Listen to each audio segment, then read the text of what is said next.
ವೆಂಕಟನಾಯಕಂ ನಿವಾರಯಸ್ವ ನಿಷ್ಠಾನಿ ಸಾಧಯೇಷ್ಠಾನಿ ಮಾಧವ. ಶ್ರೀ ಗುರುಭ್ಯೋ ನಮಃ. ಪರಮ ಪವಿತ್ರವಾಗಿರತಕ್ಕಂತಹ ಶ್ರೀನಿವಾಸನ ಮಹಿಮೆಯನ್ನು ತಿಳಿಯಲಿಕ್ಕೆ ಹೊರಟಾಗ ಭಗವಂತ ಯಾವ ಯಾವ ರೂಪದಿಂದ ಎಲ್ಲೆಲ್ಲಿ ನಿಂತು ಯಾವ ವಿಧವಾದಂತಹ ನಾಟಕವನ್ನು ಮಾಡ್ತಾನೋ, ಭಗವಂತ ಅವತಾರವನ್ನು ತಾಳುತ್ತಾನೋ ನಮಗೆ ತಿಳಿಯುವುದಿಲ್ಲ. ಅದೇ ರೀತಿಯಾಗಿ ಇಲ್ಲಿ ಯಾವ ಭಗವಂತ ತಾನು ಆ ಶ್ರೇಷ್ಠವಾಗಿರತಕ್ಕಂತಹ ಶ್ರೀನಿವಾಸ ಮಾಯಾವಿ ಪರಮಾನಂದಂ, ಯಾಕಂದ್ರೆ ಪರಮಾತ್ಮ ಮಾಯಾ ಮೋಹಕನಾಗಿರತಕ್ಕಂತಹ ಭಗವಂತ ತತ್ವಾ ವೈಕುಂಠಮುತ್ತಮಂ, ಉತ್ತಮವಾಗಿರತಕ್ಕಂತಹ ವೈಕುಂಠವನ್ನು ಬಿಟ್ಟು ಭಗವಂತ ತಾನು ಬರತಕ್ಕಂಥವನಾಗ್ತಾ ಇದ್ದಾನೆ ಅನ್ನುವಂಥ ವಿಚಾರವನ್ನು ನಾವು ತಿಳಿದುಕೊಂಡೆವು. ಅಲ್ಲಿ ಚೋಳರಾಜನ ಭೃತ್ಯನಿಂದ ಅವನು ತಾನು ಪೆಟ್ಟು ತಿಂದು ದುಃಖ ಪಡುವಂತಹ ಪ್ರಸಂಗವನ್ನು ಕೂಡ ಅಲ್ಲಿ ದುಃಖವನ್ನು ಪಟ್ಟಂತಹ ಒಂದು ವಿಚಾರವನ್ನು ಕೂಡ ಅಲ್ಲಿ ತಿಳಿಸಿಕೊಂಡು, ಆಗ ಅವನಿಗೆ ಶಾಪಗಳನ್ನು ಕೂಡ ಭಗವಂತ ಅಲ್ಲಿ ಕೊಡ್ತಕ್ಕಂಥವನಾಗ್ತಾ ಇದ್ದಾನೆ. ಶಾಪ ಕೊಟ್ಟಾಗ ನನಗೂ ಕೂಡ ದುಃಖ ಉಂಟು, ನಿನಗೂ ಕೂಡ ದುಃಖ ಉಂಟು ಅಂತ ಹೇಳಿ ಅಲ್ಲಿ ಆಕಾಶರಾಜನ ಒಂದು ಶತಭಾರದ ಕಿರೀಟ ವರದಕ್ಷಿಣಾ ರೂಪವಾಗಿ ಅಲ್ಲಿ ಏನು ಬರ್ತದೋ ಆವಾಗ ನನಗೆ ಕಣ್ಣಲ್ಲಿ ನೀರು ಬರುತ್ತೆ, ನಿನಗೆ ಸುಖವಾಗಲಿ ಅನ್ನುವಂತಹ ವಿಚಾರವನ್ನಲ್ಲಿ ತಿಳಿಸಿ ಆಗ ಒಂದು ವಿಚಾರವನ್ನು ತಿಳಿಸ್ಲಿಕ್ಕೆ ಹೊರಡುತ್ತಾರೆ. ಸೂತ ಮಹಾಭಾಗ ತಾನು ಎಲ್ಲರನ್ನೂ ಕೂಡ ರಾಮಾವತಾರ, ಕೃಷ್ಣಾವತಾರ, ವೈಕುಂಠವನ್ನೇ ತಾನು ಸ್ವತಃ ಅಲ್ಲಿ ತಾನು ವರ್ಣನೆ ಮಾಡಿಕೊಂಡು ಇರತಕ್ಕಂಥವನಾಗ್ತಾ ಇದ್ದಾನೆ. ಆಗ ಸ್ವತಃ ವೈಕುಂಠವನ್ನು ಅಲ್ಲಿ ತಾನು ವರ್ಣನೆ ಮಾಡಿಕೊಂಡು ಸೂತ ಮಹಾಭಾಗ ಸರ್ವಶಾಸ್ತ್ರ ವಿಚಾರದ ಶ್ರೋತ್ರಂ ಶ್ರೀ ವೆಂಕಟೇಶಸ್ಯ ಮಾಹಾತ್ಮ್ಯಂ ಪಾಪನಾಶನಂ.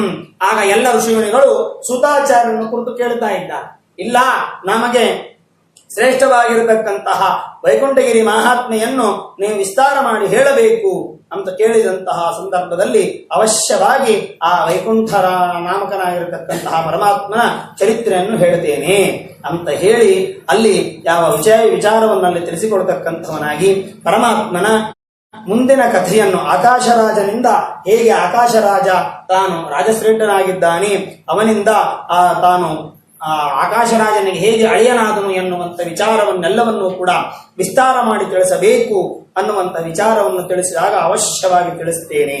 ಆಗ ಶೃಣ್ವಂತು ಮುನಯ ಸರ್ವೇ ಭಕ್ತಿ ಭಾವೇನ ಸಂಯುತಾ ಪನ್ನಗಾದಿನಾಥಸ್ಯ ಕನ್ಯಾ ಸಂಗ್ರಹಣಂ ಶುಭಂ. ಪರಮಾತ್ಮನ ಈ ಕನ್ಯಾ ಸಂಗ್ರಹಣ ಅತ್ಯಂತ ಶ್ರೇಷ್ಠವಾಗಿರತಕ್ಕಂತಹದ್ದಾಗ್ತಾ ಇದೆ. ಭಗವಂತನ ವಿಶೇಷವಾಗಿರತಕ್ಕಂತಹ ಈ ಒಂದು ಅನುಗ್ರಹ ದೇವರು ಮಾಡತಕ್ಕಂಥವನಾಗ್ತಾ ಇದ್ದಾನೆ. ಆಗ ಅಲ್ಲಿ ಹೇಳ್ತಾ ಇದ್ದಾರೆ ಏನು ಅಂತಂದ್ರೆ, ಕಯಾಚಿತ್ ವೆಂಕಟೇಶಸ್ತು ಔಷಧಾರ್ಥಂ ಸ್ವಯಂ ಹರಿಹಿ. ಆಗ ಪರಮಾತ್ಮ ಇನ್ನು ಔಷಧಕ್ಕಾಗಿ ಹೇಳಿದ್ರಲ್ಲ, ಹತ್ತಿಗಿಡದ ಒಂದು ಹತ್ತಿಗಿಡದ ಹಾಲು, ಎಕ್ಕಿಗಿಡದ ಹತ್ತಿ ಎಲೆಯಿಂದ ಅದನ್ನು ತೆಗೆದುಕೊಂಡು ತಿಕ್ಕಿ ಹಚ್ಚಬೇಕು ಅಂತ ಹೇಳಿ ಅದಕ್ಕೆಲ್ಲವನ್ನು ಕೂಡ ಏನು ಹೇಳಿದ್ರು ಅದನ್ನು ತಸ್ಮಿನ್ ಕಾಲೇ ಆಗ ಅದಕ್ಕಾಗಿ ಗಮನಾಭಿಮುಖೋ ಭೂತ್ವ ನಿರ್ಜಗಾಮ ಅರುಣೋದಯ ಕಾಲದಲ್ಲಿ ನಸ್ಕಿನ ಜಾವದಲ್ಲಿ ಬೆಳಗ್ಗೆ ಯಾರು ಇಲ್ಲಾರದಲ್ಲಿ ಹೋಗಬೇಕು. ಯಾಕೆ ಅಂದ್ರೆ ತಾನು ಯಾವ ಜಾಗದಲ್ಲಿ ಬಂದಿದ್ದೀನಿ ಮನಿ ಯಜಮಾನನಿಗೆ ಹೇಳಿಲ್ಲ, ಬಂದು ಹುತ್ತಿನ ಒಳಗೆ ಕುತ್ಕೊಂಡ್ಬಿಟ್ಟಿದ್ದಾನೆ, ಏನೋ ಸ್ವಲ್ಪ ಗದ್ದಲಾಗಿದೆ, ಏಟು ತಿಂದಿದ್ದಾನೆ. ಆದರೆ ಅದು ನಿಜವಾಗಲೂ ವರಾಹದೇವರ ಸ್ಥಾನ, ಅದು ವರಾಹದೇವರ ಜಗ. ಅದು ಆ ವರಾಹದೇವರ ಸ್ಥಾನದಲ್ಲಿ ತಾನು ಇರೋದನ್ನು ಅವ್ರನ್ನ ಕೇಳಿಕೊಂಡು ಇರುವುದನ್ನು ಬಿಟ್ಟುಬಿಟ್ಟಿದ್ದಾನೆ. ಹಾಗೆ ಕಳತನದಿಂದ ಬಂದು ತಾನೇನೋ ವಾಸವಾಗಿ ಬಿಟ್ಟಿದ್ದಾನಲ್ಲಿ. ಆಗ ಅಲ್ಲಿ ಅನುಮತಿಯನ್ನು ಇಲ್ಲದೇನೆ ತಾನು ವಾಸವಾಗಿದ್ದಾನೆ. ಆಗ ಮುಂಜಾನೆ ಅರುಣೋದಯ ಕಾಲದಲ್ಲಿ ಅಂದ್ರೆ ಸುಮಾರು 4:45 ಗಂಟೆ ಸಂದರ್ಭದಲ್ಲಿ ಅರುಣೋದಯ ಕಾಲ ಅದು. ಆ ಅರುಣೋದಯ ಕಾಲದಲ್ಲಿ ತಾನು ಅಲ್ಲಿ ಹೊರಟತಕ್ಕಂಥವನಾಗ್ತಾ ಇದ್ದಾನೆ. ಅರುಣೋದಯ ಕಾಲದಲ್ಲಿ ಅಲ್ಲಿ ಹೊರಟಿರ್ತಕ್ಕಂತಹ ಸಂದರ್ಭದಲ್ಲಿ ಆಗ ಔಷಧಗಳು ಹುಡುಕಾಡಬೇಕು ಅಂತ ವನದಲ್ಲಿ ಹೊಂಟಿರ್ತಕ್ಕಂಥ ತಸ್ಮಿನ್ ಕಾಲೇ ವರಹಸ್ತೋ ಮೃಗಯಾರ್ಥಂತ ಸೂಕರಃ. ಅದಕ್ಕಾಗಿ ಇನ್ನೇನು ಎಲ್ಲ ಬೇಟೆಯಾಡಬೇಕು ಅಂತೇಳಿ ಅನೇಕ ಸೂಕರ ಅಂದ್ರೆ ಹಂದೆಗಳಿಂದ ಕೂಡಿಕೊಂಡು ವರಾಹದೇವರು ತಾವು ಬೇಟೆಗೆ ಅದೇ ಸಂದರ್ಭದಲ್ಲಿ ಹೊರಟು ಬಿಟ್ಟರು. ಆಗ ಶ್ರೀನಿವಾಸನ ಪರಿಸ್ಥಿತಿ ಹೇಗಾಯಿತು ಅಂತಂದರೆ, ಆಗ ನೋಡ್ತಾ ಇದ್ದಾನೆ ಅರೇ ವರಾಹದೇವರು ಬಂದರು. ಯಾಕಂದ್ರೆ ಅವರ ಜಾಗ ಅವರಿಗೆ ಹೇಳಿಲ್ಲ, ಹೇಳಲಾರ್ದೇನೆ ಅವರ ಹತ್ರ ವಾಸ ಮಾಡಿಬಿಟ್ಟಿದ್ದ ಈ ಯಾವ ಶ್ರೀನಿವಾಸ. ಅದಕ್ಕೆ ವಿಚಾರ ಮಾಡಿದ, ಅಯ್ಯೋ ನಾನು ಇದ್ದಿದ್ದು ಗೊತ್ತಾಗ್ತದಲ್ಲ ಅಂತ ಹೇಳಿ ಆ ಗಿಡದಿಂದ ಈ ಗಿಡ, ಈ ಗಿಡದಿಂದ ಆ ಗಿಡಕ್ಕೆ ಓಡಾಡಲಿಕ್ಕೆ ಪ್ರಾರಂಭ ಮಾಡಿದೆ. ಇಲ್ಲಿ ಹತ್ರ ಬರ್ತಾರೇನು, ಅಲ್ಲಿ ಹತ್ರ ಬರ್ತಾರೇನು ಅಂತ ಹೇಳಿ. ಪರಿಸ್ಥಿತಿ ಹೆಂಗಾಗಿರುತ್ತೆ, ಸುಮ್ಮನೆ ಒಂದು ಲೌಕಿಕ ಉದಾಹರಣೆ ಕೊಡ್ತೇನೆ, ಇದಕ್ಕೆ ಸಾಮ್ಯ ಅಲ್ಲ. ಒಂದು ವೇಳೆ ಟಿಕೆಟ್ ತಗೊಳ್ಳಾರದೆ ನಾವೇನಾದ್ರೂ ಬಸ್ಸು ಟ್ರೈನಲ್ಲಿ ಹತ್ತಿದ್ರೆ ಟಿಕೆಟ್ ಕೇಳೋರು ಬಂದಾಗ ಪರಿಸ್ಥಿತಿ ಹೆಂಗಾಗಿರ್ತದೋ ಹಂಗಾಗಿರ್ತಂತ ಶ್ರೀನಿವಾಸನ ಪರಿಸ್ಥಿತಿ. ಆ ಕಡೆಯಿಂದ ಈ ಕಡೆ ಹೋಗು, ಈ ಕಡೆಯಿಂದ ಆ ಕಡೆ ಹೋಗು, ಯಾಕೆಂದ್ರೆ ಪರ್ಮಿಷನ್ನೇ ಇಲ್ಲ ಇರ್ಲಿಕ್ಕೆ. ಆಗ ಅಂತಹ ಪರಿಸ್ಥಿತಿ ಬಂದಿತ್ತಂತೆ. ಆಗ ಒಂದು ಗಿಡದಲ್ಲಿ ಸೈಡ್ ಆಗಿ ತಾನು ನಿಂತ್ಕೊಂಡಾಗ ಆಗ ವರಾಹದೇವರು ನೋಡಿದ್ರಂತೆ, ಓ ಯಾರೋ ಒಬ್ಬ ವ್ಯಕ್ತಿ ಬಂದಂಗೆ ಕಾಣಿಸ್ತದೆ, ನಮ್ಮ ಇದರಲ್ಲಿ ನಮ್ಮ ಬಿಟ್ಟರೆ ಬೇರೆ ಯಾರೂ ಇಲ್ಲ, ಯಾರೋ ನೂತನವಾಗಿರತಕ್ಕಂತಹ ವ್ಯಕ್ತಿ. ತಾಮ್ ದೃಷ್ಟ ಜಗದೀಶೋ ತತ್ರಳೇನೋ ಅವಧರಿ. ಆಗ ಅಲ್ಲಿ ತಮ್ಮ ವೆಂಕಟೇಶಂ ದೃಷ್ಟ ವರಾಹ ವದನೋ ಹರಿಹಿ. ಆಗ ಅಲ್ಲಿ ಬರ್ತಕ್ಕಂಥವರಾಗ್ತಾ ಇದ್ದಾನೆ. ಆಗ ಅದನ್ನು ನೋಡಿ ಯಾರೋ ಇದ್ದಾರೆ ಅಂತ ಹೇಳಿ ಅಲ್ಲಿ ಹೋಗಿ ನೋಡುವಷ್ಟರಲ್ಲಿ ಸಾಕ್ಷಾತ್ ವೆಂಕಟಗಿರಿ ನಾಯಕನಾಗಿರತಕ್ಕಂತಹ ಜಗದೊಡೆಯ ಎದುರಿಗೆ ನಿಂತಾಗ ಅಲ್ಲಿ ಕೇಳಿದ, ವೈಕುಂಠಾದಾಗತಂ ಮತ್ವಾ ವೈಕುಂಠಂ ವೆಂಕಟೇಶಂ ಶ್ರಿಯಪತಿಂ ವಾಚ ವಚನಂ ದೇವಂ ಧರಣ್ಯ ಮಾಲಿಂಗ್ಯ ಬುದ್ಧಿಮಾನ್. ಆಗ ಪರಸ್ಪರವಾಗಿ ಇಬ್ಬರು ವಿನೋದ ನಡೀತಕ್ಕಂಥದ್ದಾಗ್ತಾ ಇದೆ. ಅಲ್ಲಪ್ಪ, ನೀನು ವೈಕುಂಠ ಬಿಟ್ಟು ಇಲ್ಲೇ ಯಾಕೆ ಬಂದಿ ಅಂತ ಕೇಳಿದೆ. ನೀನು ಶ್ರೀನಿವಾಸ, ನೀನು ವೈಕುಂಠದಲ್ಲಿರಬೇಕು, ಅದೆಲ್ಲ ಬಿಟ್ಟು ಇಲ್ಯಾಕೆ ನೀನು ಬರ್ತಕ್ಕಂಥವನಾಗ್ತಾ ಇದ್ದೀಯಾ, ಏನಿದೆ, ನೀನು ಯಾಕೆ ಇಲ್ಲಿ ಬರ್ತಾ ಇದ್ದೀಯಾ, ಈ ವಿಚಾರವನ್ನೆಲ್ಲವನ್ನು ಕೂಡ ನಮಗೆ ತಿಳಿಸಬೇಕು ಅಂತ ಕೇಳಿದಂತಹ ಸಂದರ್ಭದಲ್ಲಿ ಆಗ ಕೋಡ್ರೋ ನಾರಾಯಣ ಸಾಕ್ಷಾತ್ ರೂಪದ್ದೊಂದು ವಿರಾಜತೋ. ಅಂದ್ರೆ ಅಲ್ಲಿ ರೂಪದ್ದೊಂದು, ಎರಡೂ ದೇವರ ರೂಪಗಳೇ, ಆದರೂ ಬಹಳ ವಿಚಿತ್ರವಾಗಿ ಸಂಭಾಷಣೆಯನ್ನು, ಯೋಗೋಕ್ಷೇಮವನ್ನು ಎಲ್ಲವನ್ನೂ ಕೂಡ ಅಲ್ಲಿ ನಡೀತಕ್ಕಂಥದ್ದಾಯ್ತು. ಹೌದಪ್ಪ, ನೀ ಮ್ಯಾಲಿಂದ ಕೆಳಗೆ ಬರ್ಲಿಕ್ಕೆ ಕಾರಣ ಏನ್ ಹೇಳಪ್ಪ ವರಾಹ? ಏನೋ ಸುಮ್ಮನೆ ನಾಟಕ ಆರಾಮಾಗಿ ಮಲ್ಕೊಂಡಿದ್ದೆ, ಸುರಕ್ಷಿತ ನಿದ್ದೆ ಮಾಡ್ತಾ ಇದ್ದೆ. ಅದ್ರಾಗ ಬರೋ ಋಷಿ ಬರೋದೇ ಬಂದು ಇದಿ ಒದ್ದು ಬಿಟ್ಟ. ಲಕ್ಷ್ಮೀದೇವಿ ಸಿಟ್ಟು ಬಂತು, ಅವಳು ಬಿಟ್ಟು ಕೆಳಗೆ ಬಂದು ಬಿಟ್ಲು. ಮತ್ತು ಅವಳು ಇಲ್ಲ ಅಂದ್ಮೇಲೆ ನಾನೇನು ಮಾಡ್ಲಿ, ನಾನು ಕೂಡ ಇಲ್ಲಿ ಕೆಳಗೆ ಬಂದು ಬಿಟ್ಟಿದ್ದೇನೆ, ನನಗೂ ಯಾರಿಲ್ಲ, ಈಗ ಬಹಳ ದುಃಖವಾಗ್ತಕ್ಕಂತಹದ್ದಾಗಿದೆ. ಅಷ್ಟೇ ಅಲ್ಲ, ಏನೋ ಇಲ್ಲೇನೋ ಬಂದು ವಲ್ಮೀಕದಲ್ಲಿದ್ದೆ, ಆದರೆ ಆ ಒಬ್ಬ ಧೇನುಪಾಲಕ ಕುಠಾರದಿಂದ ನನ್ನ ತಲೆಗೆ ಹೊಡಿತಕ್ಕಂಥವನಾಗ್ತಾ ಇದ್ದಾನೆ. ಅದಕ್ಕಾಗಿ ಅಲ್ಲಿ ನಾನು ಇರ್ತಕ್ಕಂಥವನಾಗ್ತಾ ಇದ್ದೇನೆ. ಅದಕ್ಕಾಗಿ ಇಲ್ಲೆಲ್ಲ ಸ್ವಲ್ಪ ತಿರುಗಾಡ್ಲಿಕ್ಕೆ ನಾನು ಹೋಗ್ತಾ ಇದ್ದೇನೆ. ಓ ಹೌದಾ, ಎಷ್ಟು ದಿವಸ ಆಯ್ತು ಬಂತು ಅಂತ ಕೇಳ. ಏನಿಲ್ಲ, 10,000 ವರ್ಷ ಅಷ್ಟೇ ಆಯ್ತು ಅಂತಂದ. 10,000 ವರ್ಷನ ನನ್ನ ಜಾಗದಲ್ಲಿ, ನನ್ನ ಮನೆಯಲ್ಲಿ ನನಗೆ ಕೇಳಲಾರದೆ 10,000 ವರ್ಷ ಬಂದಿದ್ದೀಯಾ ನೀನು? ಅದಕ್ಕಾಗಿ ಆಮೇಲೆ ಶ್ರೀನಿವಾಸ ಹೇಳ್ತಾನೆ, ಹೌದಪ್ಪ, ದಯವಿಟ್ಟು ಏನಾದ್ರೂ ಮಾಡು, ಸ್ವಲ್ಪ ಜಾಗ, ನನಗೇನಿಷ್ಟು ಜಾಗ ಅದ, ಸ್ವಲ್ಪ ಜಾಗ ಕೊಟ್ಟು ಬಿಡಿರ್ಲಿಕ್ಕೆ, ಯಾಕಂದ್ರೆ ನನ್ನ ಹತ್ರ ಏನೂ ಇಲ್ಲ ಕೊಡ್ಲಿಕ್ಕಾಗಿ. ಅದಕ್ಕಾಗಿ ಜಾಗ ಕೊಟ್ಟು ಬಿಡುವ ನಿನ್ ಜಾಗ. ಅದಕ್ಕೆ ಹೇಳ್ತಾನೆ ವರಾಹದೇವರು, ಹಾಗೆಲ್ಲ ಹೇಳಲಿಕ್ಕೆ ಆಗೋದಿನ, ಸ್ಥಳಂ ಮೌಲ್ಯೇನ ಗೃಹ್ಯತ. ಏನು ಅಂತಂದ್ರೆ, ಜಾಗ ಬೇಕು ಅಂದ್ರೆ ದುಡ್ಡು ಕೊಡ್ದು, ಸುಮ್ನೆ ಹಂಗೆ ತಗೊಳ್ಳೋ ಅವಶ್ಯಕತೆ ಇಲ್ಲ. ಯಾಕಂದ್ರೆ ಹಂಗೆ ಕೊಟ್ಟು ಬಿಟ್ರೆ ಮತ್ತೆ ಇದ್ದಿದ್ದೆಲ್ಲ ನೀನೇ ಅಂದು ಬಿಡ್ತಿ. ಈಗೂ ಕೂಡ ಆ ವರಾಹದೇವರನ್ನು ಬಿಟ್ಟು ಎಲ್ಲ ತಿಮ್ಮಪ್ಪನ ಬೆಟ್ಟ ಮಾಡ್ಕೊಂಡು ಕೂತು ಬಿಟ್ಟ ಅಂದ್ರೆ, ಅವತ್ತು ಕೊಟ್ಟಿದ್ದೆಷ್ಟು? ಶತಪಾದ, 100 ಪಾದ ಮಾತ್ರ. ನಿನ್ನ ಪಾದದಿಂದ ಅಳೆದು ಹಿಂಗ 100 ಅಷ್ಟೇ. ಏನಿವತ್ತಿನ ವೆಂಕಟರಮಣನ ಗರ್ಭಗುಡಿ ಏನಿದೆ ಅಷ್ಟು ಮಾತ್ರ ಶ್ರೀನಿವಾಸಂದ್ರಿ, ಅದಲ್ಲ ಉಳಿದ್ಯಾವುದು ಶ್ರೀನಿವಾಸಂದಲ್ಲ. ಅಲ್ಲ, ಈಗ ಅವನ್ನೇ ಆಕ್ರಮಣ ಮಾಡಿಬಿಟ್ಟ, 7 ಬೆಟ್ಟಗಳೊಡೆಯ, ಅದನ್ನು ಎಲ್ಲ ಶ್ರೀನಿವಾಸನದೇ. ಆದ್ರೆ ಅಲ್ಲಿ ಹೇಳಿದ್ದಾರೆ, ಇಲ್ಲ, ಅದನ್ನು ಮೌಲ್ಯನ ಗೃಹ್ಯತ, ದುಡ್ಡು ಕೊಟ್ಟು ತಗೋಬೇಕಪ್ಪ. ಯಾಕ ಕಲಿಯೋಗದ ನಿಯಮ ಅದ, ಹಂಗೆ ಎಲ್ಲ ಕೊಡ್ಲಿಕ್ಕೆ ಆಗೋದಿಲ್ಲ. ನೀ ಇರ್ಬೋದು, ಸಾಕ್ಷಾತ್ ನಾರಾಯಣ ಇರ್ಬೋದು, ಬೇಕಾದಿರ್ಬೋದು, ಅದಕ್ಕೊಂದು ಯೋಗ್ಯ ದುಡ್ಡು ಅಂತ ಇರ್ತದೆ, ಅದು ಕೊಟ್ಟು ತಗೊಳ್ಬೇಕು. ಇಲ್ಲಿ ನಿಯಮನೇ ಹಂಗೆ ಅದ, ಇಲ್ಲಿ ನಿಯಮಕ್ಕೆ ತಕ್ಕಂತೆ ನೀನು ಆ ನಿಯಮನವನ್ನು ಪಾಲನೆ ಮಾಡಿಕೊಂಡು ಇಲ್ಲಿ ಹಾಗಿರ್ಬೇಕು ಅಂತ ಹೇಳ್ತಾರೆ. ಆಗ ಅವನು ಹೇಳ್ತಾನೆ, ನೀನೇನೋ ಹೇಳ್ತಾ ಇದ್ದೀಯಪ್ಪ, ಬಹಳ ಸಂತೋಷ, ಲಕ್ಷ್ಮೀದೇವಿನೇ ಬಿಟ್ಟು ಹೋದ್ಮೇಲೆ ಇರ್ಬೇಕೇನು ನನ್ನ? ಲಕ್ಷ್ಮೀ ಇದ್ರೆ ದುಡ್ಡು ಇರಬೇಕು, ಲಕ್ಷ್ಮೀ ಇಲ್ಲ ಅಂದ್ರೆ ನನ್ನ ಹತ್ರ ಏನೂ ಇಲ್ಲ. ಆದ್ರೆ ಒಂದು ಮಾತ್ರ ಕೊಡ್ಲಿಕ್ಕೆ ನಾನು, ಪ್ರಥಮಂ ದರ್ಶನಂ ಯತ್ಸ್ಯ ನೈವೇದ್ಯಂ ಕ್ಷೀರಶೇಷನಂ ಇದಮೇವ ವರಂ ದ್ರವ್ಯಂ ದದಾಮಿ ಕರುಣಾನಿಧೇ. ನನಗೇನು ಸೇವಾ ಆಗ್ತಾವೋ ಅದಕ್ಕಿಂತ ಮೊದಲಿಗೆ ನಿನಗೆಲ್ಲ ಆಗ್ಬೋದು. ಮೊದಲಿಗೆ ನಿನ್ನ ದರ್ಶನ, ಮೊದಲಿಗೆ ನಿನ್ನ ನೈವೇದ್ಯ, ಮೊದಲಿಗೆ ನಿನಗೆ ಕ್ಷೀರಾಭಿಷೇಕ, ಎಲ್ಲ ಮೊದಲು ಪೂಜೆ ನಿಂದು. ಮುಂಜಾನೆ ನಿನ್ನ ಪೂಜೆ ಆದ್ಮೇಲೆ ನನ್ನ ಹತ್ರ ಬರ್ಬೇಕು ಅವ್ರು ಪೂಜೆ ಮಾಡ್ಲಿಕ್ಕೆ. ನಿನ್ನ ಪೂಜೆ ಇಲ್ಲ ಅಂದ್ರೆ ನನಗೇನಿಲ್ಲ, ಮೊದಲಿಗೆ ನಿನ್ನ ದರ್ಶನ, ನಿನ್ನ ಪೂಜಾ ಎಲ್ಲ ನಿನಗೆ ಮೊದಲಿಗೆ ನಾನು ಕೊಡ್ತಕ್ಕಂಥವನಾಗ್ತಾ ಇದ್ದೇನೆ. ಒಂದಾಕ್ಷಣ ಅಲ್ಲಿ ವರಾಹದೇವರು ಹೇಳಿದ್ರು, ನೀನ್ ಇಷ್ಟು ಕೊಟ್ರೆ ನಾನು ಅದಕ್ಕೆ ತಕ್ಕಂತ ಅಷ್ಟೇ ಕೊಡ್ತೀನಿ, ಹೆಚ್ಚಿಗೆ ಕೊಡ್ಲಿಕ್ಕಾಗುವುದಿಲ್ಲ. ಇತ್ಯುಕ್ತೋ ಹರೇಣ ಸ್ನಾನಾಕಾಂಕ್ಷಿಣ. ಆಗ ಹೇಳ್ತಾ ಇದ್ದಾರೆ, ಪಾದ ಶತಮಾತ್ರಂ, 100 ಪಾದ ಭೂಮಿ. ನಿನ್ನ ಪಾದ ಈ ಕಡೆ ಹಿಂಗ 100 ಬೈ 100 1000 ಸ್ಕ್ವೇರ್ ಫೀಟ್.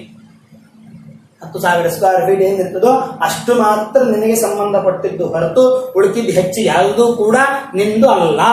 ಅಷ್ಟು ಮಾತ್ರ ನೀನು ಕೊಡ್ತೇನೆ. ಪರಸ್ಪರ ವಿನೋದೋತೋ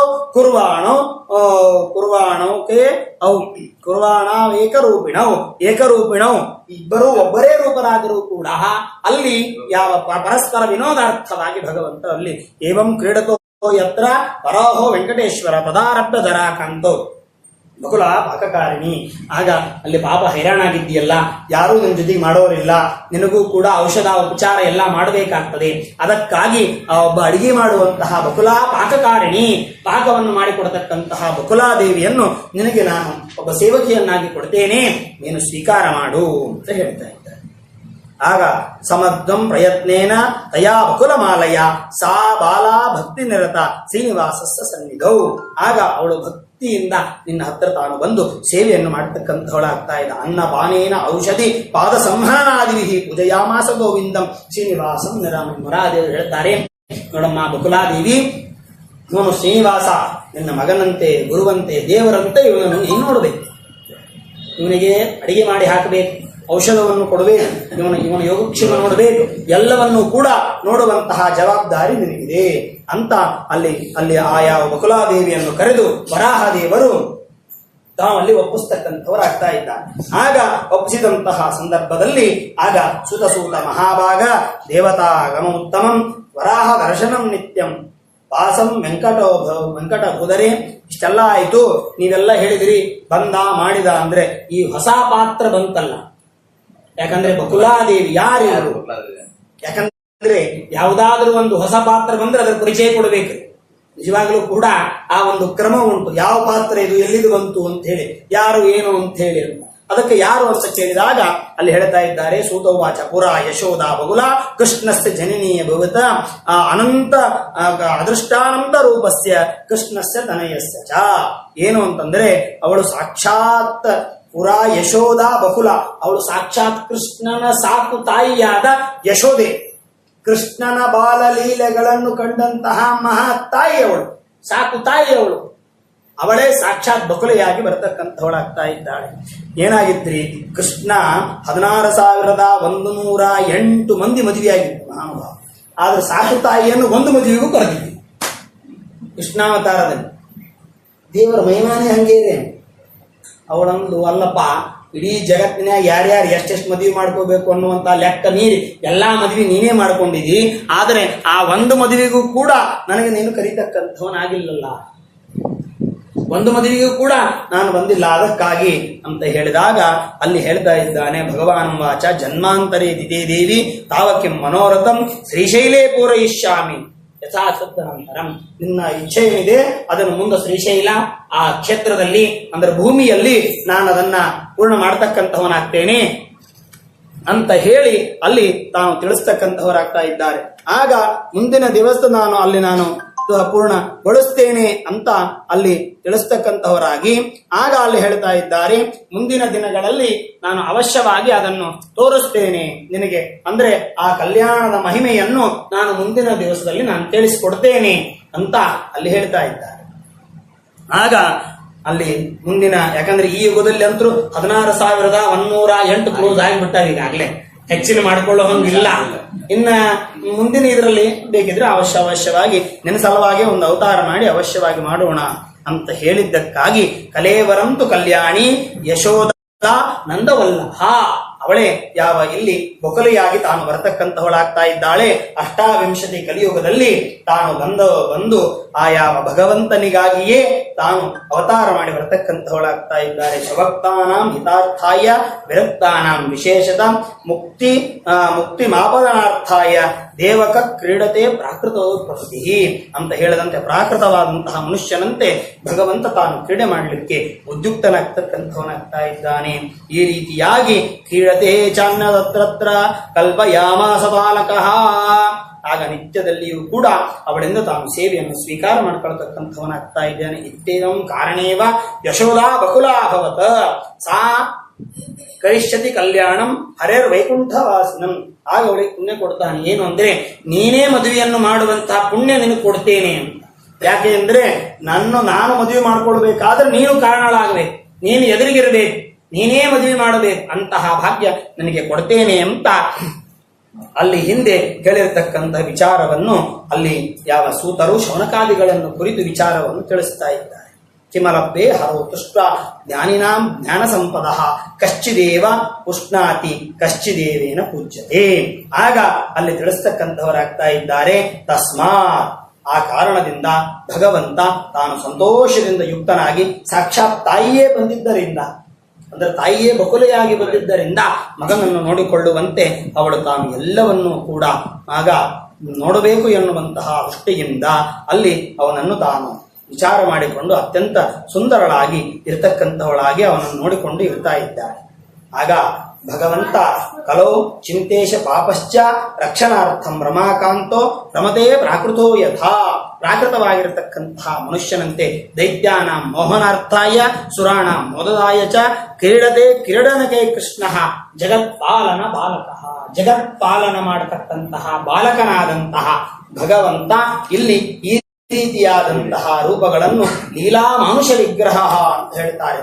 ಜಗನ್ಮೋಹನ ಸೌಂದರ್ಯ ಲೀಲಾ ಮಾನುಷ ವಿಗ್ರಹ, ಮಾನುಷ ವಿಗ್ರಹನಾಗಿರತಕ್ಕಂತಹ ಪರಮಾತ್ಮ ಇಂತಹ ಕ್ಷೇತ್ರಸ್ಯ ಮಹಿಮಾಂ ದಿವ್ಯಾಂ ಯಸ್ತೀರ್ಥಸ್ಯ ಚ ವೈಭವಂ, ಯಾವ ಕ್ಷೇತ್ರದ ತೀರ್ಥದ ವೈಭವ ಅತ್ಯಂತ ಶ್ರೇಷ್ಠವಾಗ್ತಕ್ಕಂತಹದ್ದಾಗಿದೆ. ಯತ್ರ ಸಾಕ್ಷಾತ್ ರಮಾಕಾಂತೋ ಕಿಮತ್ರ ಸುಕೃತಂ ಫಲಂ, ಯಾವ ಕ್ಷೇತ್ರದಲ್ಲಿ ಸಾಕ್ಷಾತ್ ರಮಾಕಾಂತನಾದ ಪರಮಾತ್ಮ ಇರ್ತಕ್ಕಂಥವನಾಗ್ತಾ ಇದ್ದಾನೆ. ಬಹು ಜನ್ಮಾದ್ಯತೆಯ ಪುಣ್ಯೈಹಿ ಲಭತೆ ಕ್ಷೇತ್ರ ದರ್ಶನಂ, ಆ ಕ್ಷೇತ್ರ ದರ್ಶನ ಆಗಬೇಕು ಅಂತಾದ್ರೆ ಎಷ್ಟೋ ಜನ್ಮಾಂತರಗಳ ಪುಣ್ಯ ಬೇಕು. ಜನ್ಮಾಂತರದ ಪುಣ್ಯದಿಂದಲೇನೆ ಆ ಕ್ಷೇತ್ರದ ದರ್ಶನ ಎನ್ನುವಂತಹದ್ದು ಆಗ್ತದೆ ಹೊರತು ಇಲ್ಲದೆ ಇದ್ರೆ ಕ್ಷೇತ್ರ ದರ್ಶನ ಎನ್ನುವಂತಹದ್ದು ತತ್ರಾಪಿ ವೆಂಕಟಗಿರಿ ದರ್ಶನಂ ಮುಕ್ತಿದಂಪರಂ. ಬೇರೆ ಬೇರೆ ಕ್ಷೇತ್ರಗಳೆಲ್ಲ ಅವರಿ, ಅದರಲ್ಲಿಯೂ ಕೂಡ ವೈಕುಂಠಗಿರಿ ಅನ್ನುವಂತಹದ್ದು ಮುಕ್ತಿಗೆ ಅದು ಸೋಪಾನವಾಗ್ತಕ್ಕಂತಹದ್ದಾಗ್ತಾ ಇದೆ. ದರ್ಶನಂ ಮುಕ್ತಿದಂಪರಂ ದುರ್ಬಲಂ ದೇವಸಂಗಾನ ಮನುಷ್ಯಾಣಂತೂ ತಾಕತ, ದೇವತೆಗಳೇ ಒದ್ದಾಡುತ್ತಿರ್ತಾರೆ. ವೆಂಕಟಗಿರಿಯ ದರ್ಶನ ಮಾಡಬೇಕು, ದೇವರ ಹತ್ರ ಹೋಗಬೇಕು, ದೇವಗಿರಿ ಅಲ್ಲಿ ನಾವು ದೇವತಾ ಸ್ಥಾನ ಅಂತ ಹೇಳಿ ದೇವತೆಗಳೇ ಇರ್ತಾ ಇರ್ತಾರೆ.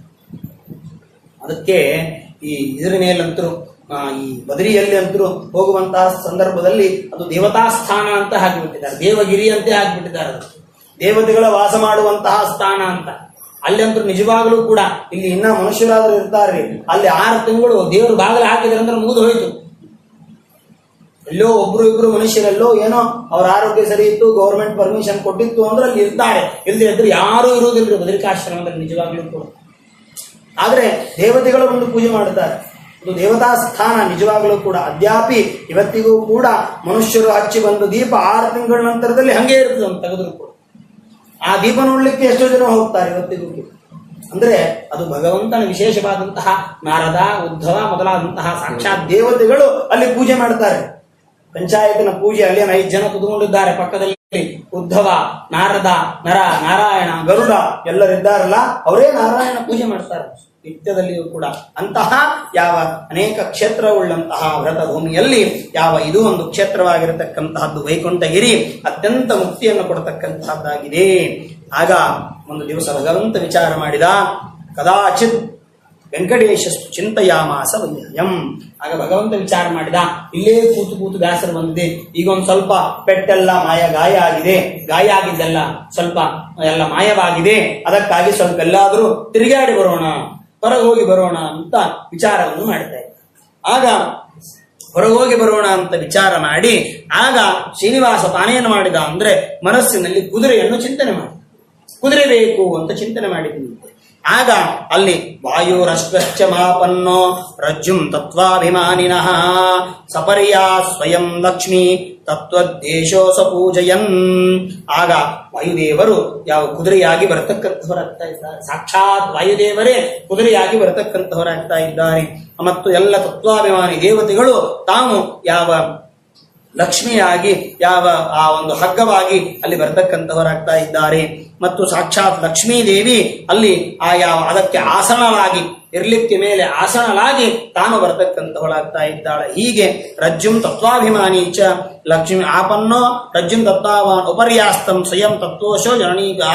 ಆಗ ಲಕ್ಷ್ಮೀ ದೇವಿ ಸ್ವತಃ ಅಲ್ಲಿ ಆಸನಲಾಗಿ ಅದರ ಮೇಲೆ ಹಾಕಲಿಕ್ಕೆ ಒಂದು ದಾಗಂತಿದ್ದಲ್ಲ, ಕುದುರೆ ಮೇಲೆ ಹಾಕಲಿಕ್ಕೆ ಅದನ್ನು ಸಾಕ್ಷಾತ್ ಲಕ್ಷ್ಮೀದೇವಿ ತಸ್ಯೋಪರಿ ಸಮಾಚರಣ ಸರ್ವಾಭರಣಭೂಷಿತ ಶುಭ್ರವಸ್ತ್ರ ಪಂಚಹಸ್ತ ಬಿಭ್ರತಿ ತಥೋಪರಿ.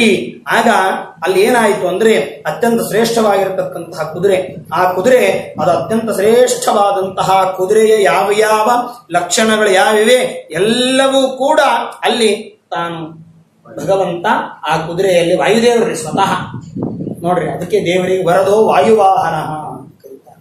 ಎಲ್ಲಿ ವಾಯುವಾಹನನಾಗಿದ್ದಾನೆ ಅಂದ್ರೆ ವಾಯುದೇವರು ಕುದುರೆಯಾಗಿ ಬಂದಿದ್ದಕ್ಕಾಗಿ ವರದೋ ವಾಯುವಾಹನ ಅಂತ ದೇವರು ಕರೀತಾರೆ. ವಾಯುದೇವರಾಗಿ ಅದ್ಯಾಪಿ ಆ ಕುದುರೆಯ ಮೇಲೆ ಶ್ರೀನಿವಾಸ ದೇವರು ಕುಳಿತುಕೊಂಡಿದ್ದು.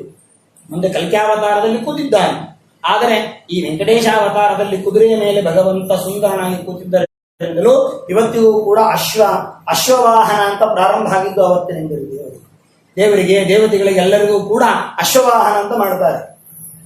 ಅಶ್ವೋತ್ಸವ ಮತ್ತು ಈ ರಥಗಳ ಮುಂದೆ ಕುದುರೆ ಎಲ್ಲ ಇರ್ತದೆ. ಅವೆಲ್ಲವೂ ಕೂಡ ಕುದುರೆಯ ಮೇಲೆ ಭಗವಂತ ಕೂತಿರತಕ್ಕಂತಹ ಒಂದು ಆ ಕುದುರೆಯನ್ನು ಚಿಂತನೆ ಮಾಡಿದ ಕ್ಷಣ ಅತ್ಯಂತ ಸುಂದರವಾಗಿರತಕ್ಕಂತಹ ವಾಯುದೇವರೇ ಕುದುರೆಯಾಗಿ ಅಲ್ಲಿ ಬರತಕ್ಕಂಥವರಾಗ್ತಾ ಇದ್ದಾರೆ. ಅಂತಹ ಶ್ರೇಷ್ಠವಾಗಿರತಕ್ಕಂತಹ ಕುದುರೆಯಿಂದ ವಾಯುದೇವರು ಬಂದರು. ದೇವರು ವಿಚಾರ ಮಾಡ್ತಾ ಇದ್ದಾನೆ, ಶುಭ್ರವಾದಂತಹ ಒಂದು ವಸ್ತ್ರ ಉಟ್ಕೊಳ್ಬೇಕು ಅಂತ ಹೇಳಿ. ಅಂತ ವಸ್ತ್ರ ಹೇಗಿರ್ತದ್ರಿ ಅದು ಅಂತಂದ್ರೆ ಈಶದ್ಧೌತಂ ನವಂ ಶ್ವೇತಂ ಸದೃಶಂ ಎನ್ನವಧಾರಣಂ ಅಹತಂ ತವ ವಿಜ್ಞಾಯ ಸುಕರ್ಮ ಸುಕುರ್ಭಾವನಂ. ಶುಭ್ರವಾದಂತಹ ತಿಳಿಯಾಗಿರತಕ್ಕಂತಹ ಅಂಚು ದಪ್ಪಾದ ಅಂಚಿನಿಂದ ಕೂಡಿಕೊಂಡಿರತಕ್ಕಂತಹ ಎಲ್ಲಿಯೂ ಹರಿಯದೇ ಇರತಕ್ಕಂತಹ ಏಕ ಪ್ರಕಾರವಾಗಿರತಕ್ಕಂತಹ ವಸ್ತ್ರವನ್ನು ಭಗವಂತ 15 ಮೊಳ ಉದ್ದ ಇರುವಂತಹ ವಸ್ತ್ರವನ್ನು ತಾನು ಧಾರಣ ಮಾಡಿದ. ನೋಡ್ರಿ, ಬರೀ ಲುಂಗಿ ಸುತ್ತಿದಂಗ ಸುತ್ತಿಲ್ಲ, ಏನೋ ಒಂದು ಲಂಡ ಪಂಜಾಬ್ ಉಟ್ಕೊಳ್ಳಿಲ್ಲ ಭಗವಂತ. 15 ಮೊಳ ಉದ್ದಾಗಿರತಕ್ಕಂತಹ ದೊಡ್ಡದಾಗಿರತಕ್ಕಂತಹ ವಸ್ತ್ರ. ಇವತ್ತಿಗೂ ಕೂಡ ಅಂತಹದನ್ನೇ ಉಡಿಸ್ತಾರೆ. ದೇವರಿಗೆ ಉಡಿಸ್ಬೇಕಾದ್ರೆ ಸಣ್ಣದು ಉಡಿಸ್ಲಿಕ್ಕೆ ಬರುವುದೇ ಇಲ್ಲ. ಹೇಗೆ ಅಂತಂದ್ರೆ ಆ ಉತ್ತರೀಯದ ಮಹಿಮೆ ಹೇಗಿರ್ತದೆ ಅಂತಂದ್ರೆ ಆ ಉತ್ತರೀಯವನ್ನು ಅದನ್ನು ದೇವರ ಹತ್ರ ತೆಗೆದುಕೊಂಡು ಹೋಗಬೇಕಾದ್ರೆ ಮೊದಲಿಗೆ ತಲೆ ಮೇಲೆ ಇಟ್ಟುಕೊಂಡು ವಾದ್ಯ ವೈಭವ ಸಮೇತವಾಗಿ ಮೆರವಣಿಗೆ ಮಾಡಿಕೊಂಡು ತಗೊಂಡು ಹೋಗ್ಬೇಕ್ರಿ. ಒಳಗ ತಗೊಂಡು ಹೋಗಿ ಕೊಟ್ಟುಬಿಟ್ರು ಅಂದ್ರೆ ಮತ್ತೆ ಅದನ್ನು ಮುಡಿಸಿ ಬಿಡುವುದಿಲ್ರಿ ಯಾರಿಗೂ. ತಗೊಂಡು ಹೋಗ್ಬೇಕಾದ್ರೆ ಅಷ್ಟು ವೈಭವ ವಸ್ತ್ರಕ್ಕೆ. ಮತ್ತು ಅದನ್ನು ಪೀಠಾಧೀಶರು ಬಂದಂತಹ ಸಂದರ್ಭದಲ್ಲಿ, ಜ್ಞಾನಿಗಳು ದೊಡ್ಡವರಿಗೆ ಬಂದಂತಹ ಸಂದರ್ಭದಲ್ಲಿ ಅದನ್ನು ಕೊಟ್ಟಿರ್ತಾರೆ. ಇವತ್ತು ಅದ್ಯಾಪಿ ಶ್ರೀಮಠದಲ್ಲಿ ನೈವೇದ್ಯಕ್ಕೆ ಹಿಡಿಯುವಂತಹ ಸಂದರ್ಭದಲ್ಲಿ ಅದನ್ನು ಏನು ಮಡಿ ಹಿಡಿತಾರಲ್ಲ, ಅದು ಮಡೆ ತಿಮ್ಮಪ್ಪನ ವಸ್ತ್ರ ಇವತ್ತಿಗೂ ಕೂಡ ಬಹಳ ವಿಶೇಷವಾಗಿ ಮತ್ತು ಪ್ರತಿ ವರ್ಷದಲ್ಲಿ ಮಳಖೇಡದಲ್ಲಿ ನೋಡುವಂತಹ ಭಾಗ್ಯ ನಮಗೆ ಸಿಕ್ಕಿರ್ತದೆ. ಮಧ್ಯಾರಾಧನೆ ಎಂದು ಅಲ್ಲಿಂದೇ ಬರ್ತದೆ ವಸ್ತ್ರ ಬಂದು ಅದನ್ನು ಮಧ್ಯಾರಾಧನೆ ಟೀಕಾರಾಯರಿಗೆ ಅದನ್ನು ಹಚ್ಚಿರ್ತಾರೆ. ಮತ್ತು ಈ ರೀತಿಯಾಗಿ ಆ ಒಂದು ಶುಭ್ರ ವಸ್ತ್ರ ವಜ್ಜರಿ, ಅದು ಬಹಳ ವಜ್ಜೆ ಇರ್ತದೆ, 2-3 ಕಿಲೋ ವಜ್ಜೆ ಇರ್ತದೆ. ಅಷ್ಟು ವಜ್ಜ ರೇಷ್ಮಿ, ಶುದ್ಧವಾದಂತಹ ರೇಷ್ಮಿ, ಕಾಂಚೀರಾಮ ಅಂತಹ ಯಾವ ಶ್ರೇಷ್ಠವಾಗಿರತಕ್ಕಂತಹ ಪರಮಾತ್ಮ ಅದನ್ನು ತಾನು 15 ಮೊಳದ ಒಂದು ಉತ್ತರಿ ಇರುತ್ತೋ ಅದನ್ನು ತಾನು ಎಲ್ಲಿ ತಾನು ಹೊತ್ಕೊಂಡಿದ್ದಾನೆ. 5 ಮೊಳದ ಒಂದು ಪಂಚಹಸ್ತಂ ಯಾವತ ಉತ್ತರೀಯಂ, ಶಲ್ಯ ಅಂದ್ರೆ 5 ಮೊಳ ಉದ್ದವಿರತಕ್ಕಂತಹ ಶಲ್ಯೆಯನ್ನು ತಾನು ಹಚ್ಚಿಕೊಂಡು ತಾನು ಮೈ ಮೇಲೆ ಹಾಕಿಕೊಂಡಿದ್ದಾನೆ. ಆದರ್ಶ ಲೋಕಿತಂ ಧೃತ್ವ ಶುಭ್ರಾಂಚ ಮೃತ್ತಿಕಾಂ. ಆಗ ಕನ್ನಡಿಯ ಮುಂದೆ ನಿಂತು ಅಲಂಕಾರ ಮಾಡಿಕೊಳ್ಳಿಕ್ಕೆ ಪ್ರಾರಂಭ ಮಾಡಿದ್ದಾನೆ. ನೋಡ್ರಿ, ಮೊದಲಿಗೆ ಜಗನ್ಮೋಹನ, ಜಗತ್ತಿಗೆ ಮಾಯಾಮೋಹನವನ್ನುಂಟು ಮಾಡುವಂತಹ ಭಗವಂತ ತಾನು ಕನ್ನಡಿಯ ಮುಂದೆ ನಿಂತು ಅಲಂಕಾರ ಮಾಡಿಕೊಳ್ಳಿಕ್ಕೆ ಪ್ರಾರಂಭ ಮಾಡ್ತಾ ಇದ್ದಾನೆ. ಆಗ ಅಲ್ಲಿ ಶುಭ್ರಂ ಮೃತ್ತಿಕಾಂಚ ಗೋಪಿಚಂದನ ಅದನ್ನು ಧಾರಣ ಮಾಡಿದಂತೆ, ಆಮೇಲೆ ಕುಂಕುಮದಿಂದ ಮಧ್ಯದಲ್ಲಿ ಅಲಂಕಾರ ಮಾಡಿಕೊಂಡಂತೆ, ಪೂಗಿ ಫಲಂ ಸ ತಾಂಬೂಲಂ ಚೂರ್ಣಂ ಚ ಭಕ್ಷಿತಾಂ. ಆಗ ಪೂಗಿ ಫಲ ತಾಂಬೂಲವನ್ನು ಬಾಯಿಯಲ್ಲಿ ಹಾಕಿಕೊಂಡಂತೆ ಆದರ್ಶ ಮೃತ್ತಿಕಾಂ ಶುಭ್ರಾಂ ಯಥಾಚ ಕುಂಕುಮಾನನಾಂ ಸುವರ್ಣ ನಿರ್ಮಿತಾಂ ವಸ್ತ್ರಾಂ ಬದ್ಧ್ವ ಇತ್ತಾಕಡಿ. ಅಂದ್ರೆ ಇನ್ನೊಂದು ಬಂಗಾರದ ಒಂದು ವರ್ಣದ ವಸ್ತ್ರವನ್ನು ಟಂಕಕ್ಕೆ ತಾನು ಕಟ್ಟಿಕೊಳ್ತಕ್ಕಂಥವನಾಗ್ತಾ ಇದ್ದಾನೆ. ಉತ್ತರೀಯವನ್ನು ಹಚ್ಚಿಕೊಂಡು ಸುವರ್ಣ ಯಜ್ಞೋಪವೀತ ಮತ್ತು ಕರ್ಣಾಭರಣ ಭೂಷಿತಾ ಕಂಕಣಾಭರಣೈ ಸಂಪೂರ್ಣ ವರಗಾತ್ರತಃ ಭುಜಕೀರ್ತಿ ರತ್ನಮಾಲಾಯ, ಭುಜಕೀರ್ತಿಗಳು, ವರ್ಣಮಾಲೆಗಳು ಮತ್ತು ಬಾಜುಬಂದಿಗಳು ಎಲ್ಲವನ್ನೂ ಕೂಡ ಭಗವಂತ ತಾನು ಅಲಂಕಾರವಾಗಿ ಹಾಕಿಕೊಂಡು ಧನುರ್ಬಾಣಗಳನ್ನು ಸ್ವೀಕಾರ ಮಾಡಿಕೊಂಡು ಶ್ರೀಮಾನ್ ಸಾಕ್ಷಾನ್ ಮನ್ಮತಃ ಏವಂ ಮನೋಹರಂ ರೂಪಂ ಧ್ಯಾತ್ವಾ ಶ್ರೀ ವೆಂಕಟೇಶ್ವರ. ಭಗವಂತ ಮನೋಹರ ರೂಪನಾಗಬೇಕು ಅಂತ ಧ್ಯಾನ ಮಾಡಿದಂತೆ ಎಲ್ಲ ವಸ್ತುಗಳು ಬಂದವು. ಭಗವಂತ ಇಚ್ಛಾ ಮಾತ್ರಂ ಪ್ರಭೋ ಸೃಷ್ಟಿ ಅಂತ ಹೇಳ್ತಾರೆ. ಇಚ್ಛೆ ಮಾಡಿದರೆ ಭಗವಂತ ಎಲ್ಲವನ್ನೂ ಕೂಡ ಸೃಷ್ಟಿ ಮಾಡುತ್ತಾನೆ ಅಂತ. ಅಂತಹ ಇಚ್ಛಾ ಮಾತ್ರಂ ಪ್ರಭೋ ಸೃಷ್ಟಿ. ಆಗ ಹಯಂ ರತ್ನಂ ಆಕರಣಂ ಅಪರ್ಯಂತದ ಭೂಷಿಣಂ ಸುವರ್ಣ ತಿಲಕ ರತ್ನಂ ಬಹರವಸ್ತೇನ ಶುಭಂ. ಆಗ ರತ್ನಮಯವಾಗಿರತಕ್ಕಂತಹ ಆ ಶ್ರೇಷ್ಠವಾಗಿರತಕ್ಕಂತಹ ತಿಲಕವನ್ನು ಧಾರಣ ಮಾಡಿದ್ದಾನೆ. ನೀಲವರ್ಣಂ ಪಾಂಡುಪಾಜಂ ಪಶ್ಚಾಚೋನ್ನತಂ.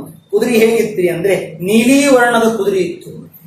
ನೋಡಿ, ಎಲ್ಲೂ ನೋಡ್ಲಿಕ್ಕೆ ಸಹಿತ ಸಿಗುವುದಿಲ್ಲ, ನೋಡ್ಲಿಕ್ಕೆ ಸಹಿತ ಸಿಗುವುದಿಲ್ಲ. ನೀಲವರ್ಣಂ ಪಾಂಡುಪಾದಂ, ದೇಹ ನೀಲಿ, ಇದು ಕಾಲು ಮಾತ್ರ ಬಿಡುವುದು ಕುದುರೆ. ಪಾಂಡುಪಾದಂ 15 ಮೊಳ ಎತ್ತರವಿರತಕ್ಕಂತಹ ದೇವಮಣಿ ಮೊದಲಾಗಿರತಕ್ಕಂತಹ ಅಶ್ವಲಕ್ಷಣದಿಂದ ಕೂಡಿಕೊಂಡಂತಹ ಕುದುರೆಯನ್ನೇರಿ ಭಗವಂತ ಹೊರಟು. ನಾವು ಇವತ್ತು ನೋಡೋದು ಕೆಂಪು ಬಿಳಿ ಮತ್ತು ಅದು ಮಿಕ್ಸು ಅಂತಹ ಕುದುರೆನೇ ನಾವು ನೋಡೋದು ಹೊರತು ಅದು ಬಿಟ್ಟು ಬೇರೆ ಕುದುರೆ ನೋಡೋ ಪ್ರಸಂಗನೇ ನಮಗಿಲ್ರಿ. ಆದ್ರೆ ನೀಲಿ ವರ್ಣದ ಕುದುರೆ ಅಂತ, ಇವನೂ ನೀಲಮೇಘಶ್ಯಾಮ, ಕುದುರೆಯೂ ನೀಲವರ್ಣ, ಅದ್ಭುತವಾಗಿ ಕಾಣುತ್ತಾ ಇದೆ ಭಗವಂತ. ಆರುಷ್ಯ ಗಿರಿಂ ಶ್ರೇಷ್ಠಂ ಅವರುಷ್ಯ ಗಿರಿಂ ಶ್ರೇಷ್ಠಂ ಮೃಗಯಾರ್ಥಂ ಜಗಾಮಸಃ. ಆಗ ಮೃಗಯಾರ್ಥಂ ಅಂದ್ರೆ ಬೇಟೆಯಾಡುವುದಕ್ಕಾಗಿ ತಾನು ಮೇಲಿನಿಂದ ಕೆಳಗೆ, ಅವರುಷ್ಯ ಕೆಳಗಿಳಿದು ಬರತಕ್ಕಂಥವನಾಗ್ತಾ ಇದ್ದಾನೆ. ಅಲ್ಲಿ ಮೃಗಯಾರ್ಥಂ ಅಂದ್ರೆ ಮೃಗ ಅನ್ವೇಷಣೆ, ಭಕ್ತರನ್ನು ಹುಡುಕುವುದಕ್ಕಾಗಿ ಭಗವಂತ ಬಂದನು. ಅವನು ಬೇಟೆಯಾಡಬೇಕು, ಹೋಗಬೇಕು ಅನ್ನುವಂತಹ ಪ್ರಸಂಗ ಭಗವಂತನ ಯಾವುದೂ ಇಲ್ರಿ. ಭಕ್ತರಿಗಾಗಿ ಭಗವಂತ ತಾನು ಕೆಳಗಿಳಿದು ಬರತಕ್ಕಂಥವನಾಗ್ತಾ ಇದ್ದಾನೆ. ಯತ್ರಸ್ಥಂ ಹಸ್ತಿನಂ ದುಷ್ಟ ಮದೋನ್ಮತ್ತಂ ವದೀಚರಂ. ಆಗ ಅಲ್ಲಿ ಬರ್ತಾ ಇದ್ದಾನೆ. ಬರ್ತಾ ಇದ್ರೆ ಅತ್ತ ಇತ್ತ ನೋಡ್ತಾ ಇರುವಂತಹ ಸಂದರ್ಭದಲ್ಲಿ ಒಂದು ಮದೋನ್ಮತ್ತವಾದಂಥ ಆನೆಯನ್ನು, ಮದೋನ್ಮತ್ತವಾದಂಥ ಹರಿ ಮದದಿಂದ ಕೂಡಿಕೊಂಡಿತ್ತು. ಆಗ ಮದದಿಂದ ಕೂಡಿಕೊಂಡ ಆನೆ ಅದಕ್ಕೆ ಮದ ಇಳಿಸದೇ ಹೋದರೆ ಅಥವಾ ಅದನ್ನು ಸಂಹಾರ ಮಾಡದೇ ಹೋದರೆ ಬೇರೆ ಪ್ರಾಣಿಗಳಿಗೆ ತೊಂದರೆ ಕೊಟ್ಟುಬಿಡುತ್ತೆ. ಆನೆ ಎಷ್ಟು ಶಾಂತ ಪ್ರಾಣಿಯೋ ಅಷ್ಟೇ ಅದಕ್ಕೆ ಮದ ಬಂತು ಅಂದ್ರೆ ಯಾರನ್ನೂ ಕೇಳುವುದಲ್ಲ, ಅದನ್ನು ನಿಗ್ರಹ ಮಾಡ್ಲಿಕ್ಕಾಗುವುದೇ ಇಲ್ಲ, ಬಹಳ ತೊಂದರೆ ಆಗಿಬಿಡುತ್ತದೆ ಅದು. ಅಂತಹ ಸಜಗಾಮ ವನಂ ದೂರಂ ಭಯೋ ರುಚಿತಾವಶಾಗತಿ ಯೋಜನಾರ್ಥಂ ಸಾರ್ಥಕಂ ತತ್ರ ದೇವಜಾರ್ಥನಂ. ಆಗ ಅಲ್ಲಿ ಏನಾಯಿತು ಅಂತಂದ್ರೆ ಆನೆ ನೋಡಿತು, ಜೋರಾಗಿ ಒದರಿತು, ಮದ ಬಂದು ಬಿಟ್ಟಿತ್ತು. ಅದ್ರ ಹಿಂದೆ ಇವನು ಬೆನ್ನು ಹತ್ತಿ ಓಡಲಿಕ್ಕಿಲ್ಲ. ಇವನು ನೋಡಿ ಅದನ್ನೂ ಓಡಲಿಕ್ಕೆ ಪ್ರಾರಂಭ. ಯಾಕಂದ್ರೆ ಕಿರಾತ ರೂಪಿ ಇವನು ಭಗವಂತ, ಶ್ರೇಷ್ಠವಾದಂತಹ ಕಿರಾತ ರೂಪವನ್ನು ಧಾರಣ ಮಾಡಿದ್ದಾನೆ. ಮಾಡಿ ಅದರ ಹಿಂದೆ ಇವನು ಕೂಡ ಅಲ್ಲಿ ಹೋಗ್ತಕ್ಕಂಥವನ. ಯೋಜನಾರ್ಥಂಚ ಶಾರ್ಧಂ ತತ್ರ ಗತ್ವಾ ಜನಾರ್ಥನಂ. ಆಗ ಅಲ್ಲೇನ್ ಮಾಡಿತು ಅಂತಂದ್ರೆ ಆನೆ ಸ್ವಲ್ಪ ದೂರದಲ್ಲಿ ಹೋಗಿ ಇವನ್ ಕಡೆ ಮುಖ ಮಾಡಿ ನಿಂತು ಬಿಟ್ಟು, ವನಕ್ಕೆ ಹೋದ ಮೇಲೆ ಇವನ್ ಕಡೆ ಮುಖ ಮಾಡಿತ್ತು. ಇವನು ಕುದುರೆ ನಿಲ್ಲಿಸಿದ, ಮುಂದೆ ಹೋಗಿ ಕುದುರೆ ನಿಲ್ಲಿಸಿದ. ಆಗ ಏನ್ ಮಾಡಿತು, ಕಾಲುಗಳನ್ನು ಮೊದಲಿಗೆ ಮೇಲೆತ್ತಿ ಆಮೇಲೆ ಸೊಂಡಿ ಕಾಲು ಕೆಳಗೆ ಮಾಡಿ ಜೋರಾಗಿ ಕೂಗಿ ನಮಸ್ಕಾರ ಮಾಡಿ ಓಡಿ ಹೋಗು. ಸ್ವಾಮಿ ನಾನು ಉದ್ಧಾರ ಮಾಡಪ್ಪ ಅಂತ ಹೇಳಿ ಓಡಿ ಹೋಗ್ಬಿಡ್ತೀರಿ. ಇದನ್ನೆಲ್ಲರೂ ಕೂಡ ಅನೇಕ ಜನ ಕನ್ಯೆಯರು ಅಲ್ಲಿ ತಾವು ಆ ಯಾವ ಹೂವನ್ನು ತೆಗಿಬೇಕನ್ನುವಂತಹ ದೃಷ್ಟಿಯಿಂದ ಬಂದಿರ್ತಾರೆ. ಇದನ್ನು ನೋಡ್ತಾರೆ. ಮೊದಲಿಗೆ ಆನೆ ಗರ್ಜನೆ ಮಾಡ್ತಾ ಬರ್ತಾ ಇತ್ತು, ಮೊದಲಿಗೆ ಅಂಜಿಕೊಂಡಿದ್ರು. ಅದರಲ್ಲಿ ಹಿಂದೆ ಈ ಕಿರಾತ ರೂಪಿಯಾದಂತಹ ಒಬ್ಬ ಪುರುಷ ಬಂದಿದ್ದ. ಆಮೇಲೆ ಆನೆ ಅವನಿಗೆ ನಮಸ್ಕಾರ ಮಾಡಿತು. ಅದನ್ನು ನೋಡ್ತಾ ಇದ್ದಾರೆ. ನೋಡಿ ಅವರು ತಾವು ವಿಚಲಿತರಾಗ್ತಕ್ಕಂಥವನಾಗ್ತಾ ಇದ್ದಾರೆ. ನೋಡಿದ್ರು ಆನೆ ಓಡಿ ಹೋಯಿತು. ಆಗ ಋಷಿಗಳು ಕೇಳುತ್ತಾರೆ, ಸಾ ಕನ್ಯಾ ಕಸ್ಯ ಸಂಬದ್ಧ ಕಿಮರ್ಥಂ ಮನಾಗತ ಕಸ್ಯೇಯಂ ತನಯಾ ಸರ್ವಂ ತದ್ವದಸ್ವ ಮಹಾಮತೆ. ಹೇ ಮಹಾಜ್ಞಾನಿಗಳೇ, ಸೂತರೆ, ಯಾರವರು ಕನ್ಯೆ, ಯಾರ ಕಡೆಯಿಂದ ಬಂದವರು, ಯಾರು ಮಕ್ಕಳು, ಅವ್ರು ಯಾಕೆ ಬಂದಿದ್ರು, ಅದನ್ನೆಲ್ಲವನ್ನೂ ಕೂಡ ನೀವು ವಿಸ್ತಾರ ಮಾಡಿ ಹೇಳಬೇಕು ಅಂತ ಕೇಳಿದಂತಹ ಸಂದರ್ಭದಲ್ಲಿ ಅವಶ್ಯವಾಗಿ ಹೇಳ್ತೇನೆ. ಶೃಣ್ವಂತು ಮುನಯ ಸರ್ವೇ ಕನ್ಯೆಯ ಜನ್ಮ ಪಾವನಂ. ಕನ್ಯೆಯ ಜನ್ಮ ಪಾವನವನ್ನು ಅವಶ್ಯವಾಗಿ ನಾನು ಹೇಳ್ತೇನೆ. ದ್ವಾಪರ ಅಂದ್ರೆ ಪಾಂಡೂನ ಮಹಾತ್ಮನ ಯುದ್ಧೇತು ಭಾರತೇಷ್ಟೇ ಅಷ್ಟಾವಿಂಶತಿನೇ ಕಿಲೋ ವಿಪ್ರಮಾರ್ಗೋಶ ಭೂಪಾಲ ಸ್ವರ್ಗಲೋಕೋ ಯಥೋ ಯಮಃ. ಆಗ ಚಂದ್ರವಂಶದಲ್ಲಿ ಅತ್ಯಂತ ಶ್ರೇಷ್ಠನಾಗಿರತಕ್ಕಂತಹ ಅನೇಕ ಸಾವಿರ ವರ್ಷಗಳ ಕಳೆದ ಮೇಲೆ ಚಂದ್ರವಂಶದಲ್ಲಿ ಸುವೀರಿ ಅನ್ನುವಂತಹ ರಾಜನು ಅವನು ದೊರೆಯಾಗಿರತಕ್ಕಂತಹವನಾಗ್ತಾ ಇದ್ದಾನೆ. ಅವನಿಗೆ ಸುಧರ್ಮನೆಂಬಂತಹ ರಾಜನು, ಆ ಸುಧರ್ಮ ರಾಜನಿಗೆ ಆಕಾಶರಾಜನ ತಮ್ಮನಾಗಿ ತೊಂಡಮಾನ ರಾಜ, ಇವನು ಲೋಕದಲ್ಲಿ ಪ್ರಸಿದ್ಧರಾಗಿರ್ತಕ್ಕಂಥವರಾಗ್ತಾ ಇದ್ದಾರೆ. ಧರ್ಮಿಷ್ಠೋ ದೃಢ ಭಕ್ತೌತು ನರನಾರಾಯಣ ಪರೌ. ಆಗ ಅವರಿಬ್ಬರೂ ಕೂಡ ಧರ್ಮಿಷ್ಠರಾಗಿರತಕ್ಕಂಥವರಾಗ್ತಾ ಇದ್ದಾರೆ. ತೊಂಡಮಾನ ಮತ್ತು ಆಕಾಶರಾಜ ಇಬ್ಬರೂ ಕೂಡ ನಾರಾಯಣನಲ್ಲಿ ಯಾವಾಗಲೂ ಆಸಕ್ತರಾಗಿ ಇರತಕ್ಕಂಥವರಾಗ್ತಾ ಇದ್ದಾರೆ. ತೊಂಡ ದೇಶಾಧಿಪೋ ಭೂತ್ವ ಶಶಾಶ ಪೃಥಿವೀಂ ಇಮಾಂ ರಕ್ಷತ್ವಂಚ ಭೂಖಂಡಂ ಎದಿರೇ ಇತ್ಯಭಾಷತ. ಆಗ ಆ ಒಂದು ರಾಜ್ಯವನ್ನು ರಕ್ಷಣೆ ಮಾಡುವುದಕ್ಕಾಗಿ ಅಲ್ಲಿ ಆಕಾಶ ರಾಜ ತೊಂಡಮಾನ ರಾಜ ತಾವಿಬ್ಬರೂ ಕೂಡ ಅತ್ಯಂತ ಶ್ರೇಷ್ಠರಾಗಿರತಕ್ಕಂಥವರಾಗ್ತಾ ಇದ್ದಾರೆ.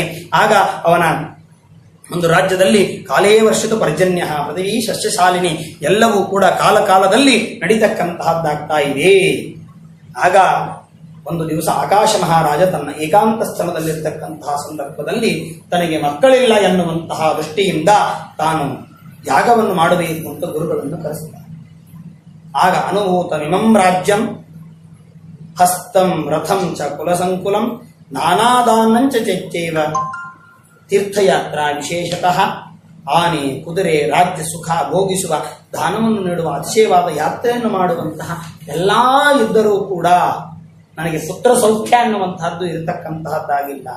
ಅದಕ್ಕಾಗಿ ನನಗೆ ಮಕ್ಕಳಾಗಬೇಕು. ನಾನೇನು ಮಾಡಬೇಕು? ಸಂತಾನಹೀನನಾಗಿದ್ದೇನೆ. ನೇತ್ರಾಭ್ಯಾಂ ವಿಪ್ರೇಂದ್ರ ನಪಾಪ್ನೋತಿ ಜನ್ಮನೆ ಕೃತಂ. ಹಿಂದಿನ ಜನ್ಮದಲ್ಲಿ ನಾನು ಯಾವ ಪಾಪ ಮಾಡಿದ್ದೀನೋ ನನಗೆ ಇವತ್ತಿನ ದಿವಸ ನನ್ನ ಕಣ್ಣಿನಿಂದ ನಾನು ಮಕ್ಕಳನ್ನು ನೋಡುತ್ತೇನೆ ಎನ್ನುವಂತಹದ್ದು ನನ್ನ ಕಣ್ಣಿನಿಂದ ಅದು ಉಳಿತಕ್ಕಂತಹದ್ದಾಗುವುದಿಲ್ಲ. ನೇತ್ರಾಭ್ಯಾಂ. ಆಗ ನನ್ನ ಕರ್ಣವನ್ನು ಕಿವಿಗಳಿಂದ ಮಗನು ಅಳುವಂತಹ ಶಬ್ದ ನಾನು ಕೇಳ್ತೀನೋ ಇಲ್ಲೋ ನನಗೆ ಗೊತ್ತಿಲ್ಲ. ಆಗ ಬಂಧುಗಳಿಗೆ ಕರೆದುಕೊಂಡು ಇವನ ಜೊತೆಗೆ ನಾನು ಹೇಗೆ ಹೋಗಲಿ ಮತ್ತು ನನಗೆ ಪುತ್ರ ಸಂತಾನವಾಗದೇ ಇದ್ದರೆ ನನ್ನ ಪಿತೃಗಳಿಗೆ ಮುಕ್ತಿ ಅನ್ನುವಂತಹದ್ದಾಗುವುದಿಲ್ಲ. ಅಪುತ್ರಸ್ಯ ಗತಿರ್ನಾಸ್ತೀತಿ ವೇದ ವಿದೋ. ಅದಕ್ಕೆ ನನಗೆ ಮಕ್ಕಳಿಲ್ಲ ಅಂದ್ರೆ ಗತಿ ಇಲ್ಲ ಅಂತ ಹೇಳ್ತಾರೆ. ನಾನೇನು ಮಾಡಬೇಕು? ನನ್ನ ಜೊತೆಗೆ ಚಿನ್ನದ ಪಾತ್ರೆಯಲ್ಲಿ ಊಟ ಮಾಡಿಕೊಳ್ಳುವಂತಹ ಒಬ್ಬ ಮಗನೂ ಕೂಡ ನನಗಿಲ್ಲ. ನಾನೇನು ಮಾಡಲಿ? ಮದಾಂಕೆ ಬೂದಿ ಪಾಲಿತ್ತೋ ಲಾಲಿತೋ ನಮಯಾ ಸುತಃ. ತೊಡೆ ಮೇಲೆ ಕೂಡಿಸಿಕೊಂಡು ಲಾಲನೆ ಪಾಲನೆ ಮಾಡಲಿಕ್ಕಾಗಿ ಒಂದು ಮಗನೂ ಕೂಡ ನನ್ನಿಲ್ಲ. ಭೂಷಣಾದಿಗಳನ್ನು ಎಲ್ಲವನ್ನು ಮಾಡಿಸಿಟ್ಟಿದ್ದೇನೆ. ಅವನ್ನು ಹಾಕಿಕೊಳ್ಳುವಂತಹ ವ್ಯಕ್ತಿಗಳು ಮಕ್ಕಳು ನನಗೆ ಯಾರೂ ಇರತಕ್ಕಂತಹದ್ದಾಗುವುದಿಲ್ಲ. ನಾಳೆ ಚಿತ್ರಗುಪ್ತರು ಇವನು ಪುತ್ರ ರಹಿತನಾದವನು ಅಂತ ಬರೆದು ಬಿಡುತ್ತಾರೆ. ಅದಕ್ಕಾಗಿ ಅವರಿಗೆ ನಾನು ಏನು ಉತ್ತರಕೊಳ್ಳಿ? ನಾನು ಯಮನ ಒಂದು ಇದಕ್ಕೆ ಹೋದಂತಹ ಸಂದರ್ಭದಲ್ಲಿ ಹೃದಂತಂ ಪುತ್ರಮಾಲೋಕ್ಯಂ. ಆಗ ನನಗೆ ಪುತ್ರಹೀನನಾಗಿರತಕ್ಕಂತಹ ಪುನ್ನಾಮ ನರಕದಲ್ಲಿ ನನ್ನನ್ನು ಹಾಕ್ತಾರೆ. ಅದರಿಂದ ನಾನು ಪರಿಹಾರ ಮಾಡಿಕೊಳ್ಳಿಕ್ಕಾಗಿ ಏನು ಮಾಡಲಿ? ಭರ್ತೃಹೀನಂ ಯಥಾಲೋಕೆ ದುಹಿತಾನಾಂ ವಿಂದತೆ ಸದಿ. ಆಗ ಏನಂದ್ರೆ ಹೃದಂತಂ ಪುತ್ರಮಾಲೋಕ್ಯ ವಶಾನಾಂ ಪ್ರೇತಮಾವಶ. ಮಗನು ಅಳುವುದನ್ನು ನೋಡಿ ಹೆಂಡತಿಗೆ ಬೈಯೋ ಭಾಗ್ಯ ನನಗಿಲ್ಲ. ಯಾಕೆ ಅಳಿಸ್ತಾ ಇದೆಯಾ ಮಗನನ್ನು ಅಂತ ಹೇಳಿ ಅವನನ್ನು ಕೂಡಿಸಿಕೊಂಡು ಆನೆ ಮೇಲೆ ಮೆರವಣಿಗೆ ಮಾಡುವಂತಹ ಭಾಗ್ಯ ನನಗೆ ಇಲ್ಲ. ಅವನ ಜೊತೆಗೆ ಆಡುವಂತಹ ಭಾಗ್ಯ ನನಗಿಲ್ಲ. ಅಜಾತ ಪುತ್ರೋ ಶೋಕೇನ ಮೂರ್ಛಾಲಾಭೋ. ಹೀಗೆಲ್ಲ ನನಗಾಗ್ತಕ್ಕಂತಹದ್ದಾಗ್ತಾ ಇದೆ. ಬಾಲೇನ ಜಾತಕರ್ಮಾದಿ ಉಪನಯನ ಸಂಸ್ಕಾರ ಜಾತಕರ್ಮ ಸಂಸ್ಕಾರಾದಿಗಳನ್ನು ನನಗೆ ಮಾಡತಕ್ಕಂಥದ್ದಾಗುವುದಿಲ್ಲ. ಅಷ್ಟಮೇ ವಾಚಿತತ್ತೆ ಕೃತಮೋ ದಾರ ಸಂಗ್ರಹ ತೇನಾರ್ಜಿತೇನ ಧನ ವಿತ್ತೇನ ತೇನ ದುರ್ಲಭಂ. ಇಷ್ಟೆಲ್ಲ ಆಸ್ತಿ ಅಂತಸ್ತು ಬೇಕಾದ್ದೆಲ್ಲವೂ ಕೂಡ ಅಹಂ ದರಿದ್ರೋ ಚ ಮಹಾನುಭಾವ ಸತ್ಪುತ್ರಹೀನೋ ಗತಿವೆಶ್ಚತಾಕತ. ನಾನು ಸಮೃದ್ಧನಾಗಿದ್ದರೂ ಕೂಡ ನಾನು ದರಿದ್ರನಾಗಿರತಕ್ಕಂಥವನಾಗ್ತಾ ಇದ್ದೇನೆ. ನನಗೆ ಯಾವುದೂ ಕೂಡ ಇಲ್ಲ. ಸಂಜಾತ ಮಾತ್ರ ಸುಧರ್ಮೇ ಕುಲಸೌಪರ್ಣಿ. ನಾನು ಯಾವುದೂ ಕೂಡ ಇಲ್ಲಿ ಇರತಕ್ಕಂತಹದ್ದಾಗುವುದಿಲ್ಲ. ಅದಕ್ಕಾಗಿ ನನಗೆ ಮನುಷ್ಯರ ಬಹುಪುಣ್ಯ ವಶ ಏನಾದರೂ ಪುತ್ರನಾಗುವಂತಹ ಮಗನ ಒಂದು ಭಾಗ್ಯ ಇದ್ರೆ ನನಗೆ ತೋರಿಸಿಕೊಡ್ತಕ್ಕಂತಹದ್ದಾಗಬೇಕು. ಯಾವ ದೇವರನ್ನಾದರೂ ಪೂಜೆ ಮಾಡ್ತೀನಿ, ನೀವೇನು ಹೇಳ್ತೀರಿ ಎಲ್ಲವನ್ನೂ ಕೂಡ ನಾನು ಮಾಡ್ತೇನೆ. ನನಗೆ ಮಕ್ಕಳಾಗುವಂತಹ ವಿಧಾನವನ್ನು ನೀವು ತಿಳಿಸ್ತಕ್ಕಂತಹದ್ದಾಗಬೇಕು ಅಂದಾಗ ಯಜ್ಞಂ ಗುರು ನೃಪಶ್ರೇಷ್ಠ ಪುತ್ರಸ್ಥೇ ಭವಿಷ್ಯತಿ. ನಿನಗೆ ಮಕ್ಕಳಾಗ್ತಾರೆ, ಅದರಲ್ಲಿ ಯಾವ ಸಂದೇಹ ಇಲ್ಲ. ನೀನು ಯಜ್ಞವನ್ನು ಮಾಡತಕ್ಕಂತಹದ್ದಾಗಬೇಕು. ಆಗ ಏನು ಮಾಡಬೇಕು? ಇಲ್ಲ, ನೇಗಿಲಿನಿಂದ ಭೂಮಿಯನ್ನು ಶೋಧನೆ ಮಾಡಬೇಕು. ನೇಗಿಲಿನಿಂದ ಭೂಮಿ ಶೋಧನೆ ಮಾಡಬೇಕು ಅಂತ ಆಗ ಆಗಲಿ. ನೇಗಿಲು ಎಂತಹದ್ದು ಮಾಡಿಸ್ಬೇಕು? ಬ್ರಾಹ್ಮಣರನ್ನು ಸಿಕ್ಕಿದ್ದ ಅವಕಾಶ ಬಿಡಬೇಕೆ? ಬಂಗಾರದ ನೇಗಿಲು ಮಾಡಿಸು ಅಂತ ಹೇಳಿಲ್ಲ. ಯಾಕಂದ್ರೆ ಕಬ್ಬಣದಿರ್ತಾವ್ರಿ. ಮತ್ತ ನೇಗಿಲ್ ದಾನ ಮಾಡಿಬಿಡ್ಬೇಕು ಬ್ರಾಹ್ಮಣರು. ಯಾಕ ರಾಜ ಮಾಡ್ಲಿಕ್ಕೆ ದಾನ. ಬೇರೆ ಯಾರೋ ರೈತರು ಮಾಡಿದ್ರೆ ಹೇಳ್ಬೋದು ಕಬ್ಬಣದಿರ್ಲಪ್ಪ ನಡೀತು ಅಂತ. ರಾಜ ಮಾಡ್ತಾರೆ, ಬಂಗಾರದ ನೇಗಿಲಾಗಬೇಕು, ಅದನ್ನ ದಾನ ಮಾಡಬೇಕು. ಮತ್ತಿನ್ನು ಸಿಕ್ಕಿದ್ದ ಅವಕಾಶ ಯಾಕೆ ಬಿಡಬೇಕು ಅಂತ. ಯಾಕಂದ್ರೆ ಹೀಗೆ ಇರ್ತದ್ರಿ, ಒಂದೊಂದ್ಸಲ ಅವಕಾಶ ಸಿಕ್ಕರೆ ತಗೊಂಡು ಬಿಡಬೇಕು ಅಂತ. ಯಾಕಂದ್ರೆ ಮುಂದೆ ದಕ್ಷಿಣ ಏನು ಕೊಡ್ತಾರೋ ಬಿಡ್ತಾರೋ ಅಂತ, ಇನ್ನೊಂದ್ಸಲ ಯಾಗ ಮಾಡ್ತಾರೋ ಇಲ್ಲೋ, ಒಂದೊಂದ್ಸಲ ಬಿಟ್ರೆ ಹೇಳಲಿಕ್ಕೆ ಬರಂಗಿಲ್ಲ. ಆಮೇಲೆ ಏನಿರ್ತದೆ ಮೊದಲಿಗೆ ಬಂದಾಗೆ ತಗೊಂಡು ಬಿಡಬೇಕು ಅಂತ. ಗಾಳಿ ಬಿಟ್ಟ ಕೈಯಲ್ಲಿ ತೂರಿಕೊಳ್ಳಿರುವ ಇದ್ದಾಗ ಆ ಬಂಗಾರದ ಮಾಡಬೇಕು ಅಂತ ಹೇಳಿ ನಿಯಮನೂ ಹಾಗೆ. ಅದಕ್ಕೆ ಬಂಗಾರದನ್ನು ಮಾಡಿಸಿ ಅದನ್ನು ಪೂಜೆ ಮಾಡ್ತಾ ಇದ್ದಾರೆ. ಶೋಧ್ಯಮಾನೆ ಧರಾ ಪುಟ್ರೆ ತತ್ವಬದ್ಧಾಂಗ ದರ್ಶ. ಆಗ ಅದನ್ನು ಪೂಜೆ ಮಾಡಿ ಭೂಶೋಧನವನ್ನು ಮಾಡಬೇಕು, ಭೂಮಿ ಶುದ್ಧಿಯನ್ನು ಮಾಡಬೇಕು. ಆಗ ಭೂಮಿ ಶುದ್ಧಿಯನ್ನು ಮಾಡುವಂತಹ ಸಂದರ್ಭದಲ್ಲಿ ಆಗ ಆ ಒಂದು ಭೂಮಿಯಲ್ಲಿ ಹಾಗೆ ಅದು ಮುಂದೆ ಹೋಗಲಾರದೆ ನಿಂತುಕೊಂಡು ಬಿಡತಕ್ಕಂತಹ ಆಗ ತೆಗೆದು ನೋಡುತ್ತಾರೆ, ಒಂದು ಕಮಲದ ಹೂವ, ನೆಲಗಮಲ ಅಂತ ಕರೀತಾರೆ. ಭೂಮಿ ಒಳಗೆ ಹುಟ್ಟಿದಂತಹ ಕಮಲದ ಹೂವು, ಮೇಲೆ ಅಲ್ಲ, ನೀರಿನಲ್ಲ, ಭೂಮಿಯಲ್ಲಿ ಹುಟ್ಟಿದ ನೆಲಗಮಲ ಅಂತ ಅವಕ್ಕೆ ಕರೀತಾರೆ. ಆಗ ಇದೇನಿದು ಹೂವು ಬಂತಲ್ಲ ಅಂತ ಹೇಳಿ ಆ ಹೂವಿನ ಮೊಗ್ಗೆ ಆಕೃತಿ ದೊಡ್ಡದಂತ ಅದನ್ನು ಮೊಗ್ಗೆಯನ್ನೆಲ್ಲ ಸರಿಸಿ ನೋಡುತ್ತಾರೆ. ಒಬ್ಬ ಹೆಣ್ಣು ಶಿಶು ಅಲ್ಲಿ ಆಡ್ತಾ ಮಲಗಿಕೊಳ್ತಕ್ಕಂಥದ್ದಾಗಿದೆ. ಅತ್ಯಂತ ಸುಂದರವಾಗಿರತಕ್ಕಂತಹ, ಯಾವ ಶ್ರೇಷ್ಠವಾಗಿರತಕ್ಕಂತಹ ಆ ಒಂದು ಕನ್ಯಾಕುಮಾರಿಯನ್ನು ನೋಡಿ ರಾಜನಿಗೆ ಬಹಳ ಸಂತೋಷವಾಗಿದೆ. ದೈವೇನ ದತ್ತಾಂ ಭಗವತ್ ಪ್ರಚೋದಿತಾಂ. ನೋಡ್ರಿ, ದೈವ ದತ್ತವಾಗಿ ಬಂದಂತಹ ನಿಜವಾಗಲೂ ಕೂಡ ಇವಳು ಅಂದಾಗ ಆಗ ಹೇಳ್ತಾರೆ, ಏನ್ ಮಾಡ್ಬೇಕು ರಾಜ, ನೋಡಪ್ಪ ನೀನೇ ಪೂಜಾ ಮಾಡಿ, ನಿನ್ನ ಜಾಗದಲ್ಲಿ ನೀನೇ ನೊಡಿಲಿಗತ್ತಿದಿ, ಹೊಡೆದಂತಹ ಸಂದರ್ಭದಲ್ಲಿ ಬಂದಿದೆ ಅಂದಮೇಲೆ ಮಗಳು ನಿಂದೆ, ಬೇರೆ ಯಾರ್ದು ಅಲ್ಲ. ಇದು ದೈವ ಪ್ರಚೋದಿತ, ದೈವ ಪ್ರಚೋದನೆ ಮಾಡಿದ್ದಕ್ಕಾಗಿ ನಿನಗೆ ಬರತಕ್ಕಂಥವಳಾಗ್ತಾ ಇದ್ದಾಳೆ. ಆಗ ಅಲ್ಲಿ ತನ್ನ ಹೆಂಡತಿಯನ್ನು ಕರೆದು ಹೇಳ್ತಾ ಇದ್ದಾನೆ. ಆಗ ಅಲ್ಲಿ ಉವಾಚ ವಚನಂ ಆಕಾಶಗಾಂ ಪುತ್ರೀಯಂ ತವ ಕಲ್ಯಾಣಂ ಸುರಕ್ಷಾಂ ಭೂಕೀರ್ತಿದಾಂ. ಆಗ ಅಲ್ಲಿ ಹೆಂಡತಿಯನ್ನು ಕರೆದು ಹೇಳ್ತಾಳೆ. ಕರೆದು ಅಲ್ಲಿ ಹೇಳ್ತಾನೆ, ನಿನ್ನ ಗರ್ಭದಲ್ಲಿ ಹುಟ್ಟಿದ ಮಕ್ಕಳಂತೆ ನೀನಿದನ್ನು ರಕ್ಷಣೆ ಮಾಡಬೇಕು ಅಂತ. ಎಲ್ಲೋ ಹುಟ್ಟಿದ್ದು ಎಲ್ಲೋ ಬಂದಿದ್ದು ಅಂತ ಹೇಳಿ ರಕ್ಷಣೆ ಮಾಡುವಾಗಿಲ್ಲ. ಧರಣಿ ದೇವಿಗೆ ಹೇಳ್ತಾ ಇದ್ದಾನೆ ಆಕಾಶ ರಾಜ, ನೋಡಪ್ಪ ನಿಜವಾಗಲೂ ಕೂಡ ಇದನ್ನು ಮಾಡಬೇಕು ಅಂತ ಹೇಳಿ ಅಲ್ಲಿ ಹೇಳುವಂತಹ ಸಂದರ್ಭದಲ್ಲಿ ಗರ್ಭಿಣೀಂ ಸೋದೀಂ ದೃಷ್ಟ. ಆಗ ನೋಡ್ರಿ, ಯಾವಾಗ ಆ ಕನ್ಯೆ ಮನೆಗೆ ಶಿಶು ಬಂತೋ ಬಂದಂತಹ ಸ್ವಲ್ಪ ದಿವಸದಲ್ಲೇ ಗರ್ಭಧಾರಣೆ ಆಗ್ತದೆ. ನೋಡ್ರಿ, ಬ್ರಾಹ್ಮಣ ಹೇಳಿದ ಖರೇಣಿ ಆಯ್ತು. ನಿಮಗೆ ಯಾಗೆ ಮಾಡ್ಲಿಕ್ಕೆ ಹೋಗ್ಲಿಲ್ರಿ, ಆ ಬಂಗಾರನಿಗೆ ದಾನ ಕೊಟ್ಟಿದ್ದು ಅಷ್ಟೇ ಕರೆ ಆಯ್ತು. ಆಮೇಲೆ ಮುಂದೆ ಯಾಗ ಮಾಡೋ ಪ್ರಸಂಗನೇ ಇಲ್ಲ. ಯಾಕೆಂದ್ರೆ ಆ ಸಾಕ್ಷಾತ್ ಲಕ್ಷ್ಮೀದೇವಿನೇ ಬಂದ ಮೇಲೆ, ಅವಳು ಬಂದ ಮೇಲೆ ಆಕಳ ಒಂದು ಕಾಲ ಒಂದು ಗುಣದಿಂದ ಅವಳ ಗರ್ಭಚಿಹ್ನೆಯನ್ನು ದಾನ ಮಾಡ್ತಕ್ಕಂಥವಳಾಗ್ತಾ ಇದ್ದಾಳೆ. ಕಾರಯಾಮಾಸೆ ವಿಧಿವತ ಕಾಲಾಂತೆ ನವಮಾಸೆ ಸಮಾಗತೆ. 9 ತಿಂಗಳು ತುಂಬುವಂತಹ ಸಂದರ್ಭದಲ್ಲಿ ಆಗ ಶುಕ್ಲಪಕ್ಷೆ ಪ್ರಥಮೆ ವೀರ ಸಾಯಾನ್ಯೇ ಗುರೋರ್ದಿನೇ ಪುತ್ರೋತ್ಪತ್ತಿ ಸರ್ವರೋಣ ಸರ್ವಸ್ವಂ ದಾನಮಾಚರೇ. ಆಗ ಆ ಯಾವ ಶ್ರೇಷ್ಠವಾಗಿರತಕ್ಕಂತಹ ಶುಕ್ಲಪಕ್ಷದ ಕನ್ಯಾಮಾಸದ ಶುಕ್ಲಪಕ್ಷದ ದಶಮಿ ರೋಹಿಣಿ ನಕ್ಷತ್ರದಿಂದ ಕೂಡಿಕೊಂಡು ಗುರುವಾರ ಸಾಯಂಕಾಲದಲ್ಲಿ ಗಂಡು ಶಿಶುವಿಗೆ ಜನ್ಮವನ್ನು ಕೊಡತಕ್ಕಂಥವಳಾಗ್ತಾ ಇದ್ದಾಳೆ. ಗವಾಂ ಕೋಟಿ ಸಹಸ್ರೇಣ ಅಶ್ವಮೇಧ ಶತಾನಿಚ ನವಧಾನ್ಯಾಧಿಕಂ ದಾನೋ ತತ್ರ ಛತ್ರಚಾಮರೋ.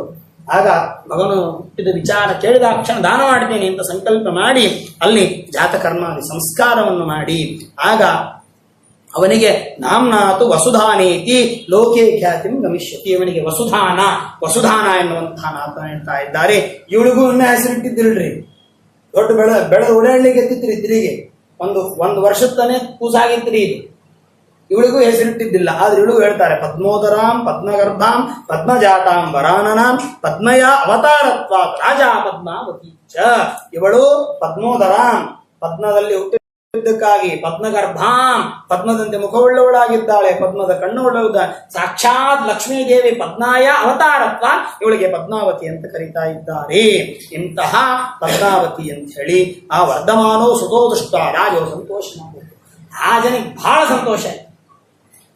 ಯಾವ ಸಂತೋಷಕ್ಕಾಗಿ ಮಗ ಇಲ್ಲ ಅಂತ ದುಃಖ ಪಡ್ತಾ ಇದ್ದ, ಸಾಕ್ಷಾತ್ ಆ ಲಕ್ಷ್ಮೀದೇವಿಯೇ ಬಂದಂತಹ ಸಂದರ್ಭದಲ್ಲಿ ಅವನಿಗೆ ಮಕ್ಕಳ ಸುಖ ಅದ್ಭುತವಾಗಿ ಬರತಕ್ಕಂಥವರಾಗ್ತಾರೆ. ದೃಷ್ಟ ತುತೋಷ ಮನಸ ಪೂರ್ಣ ಆನಂದ ಸಾಗರ. ಏನು ದುಃಖ ಪಟ್ಟಿದ್ದ ಮಕ್ಕಳಿಲ್ಲ ಅಂತ ಆ ದುಃಖ ಎಲ್ಲ ಪರಿಹಾರ ಮಾಡಿಕೊಂಡ, ಬಹಳ ಸಂತೋಷವನ್ನು ಪಡತಕ್ಕಂಥವನಾಗ್ತಾ ಇದ್ದ. ಆಗ ಅವರು ಅಲ್ಲಿ ಇರತಕ್ಕಂಥವರಾಗ್ತಾ ಇದ್ದಾರೆ. ಏತಸ್ಮಿನ್ ಕಾಲೇ ಚ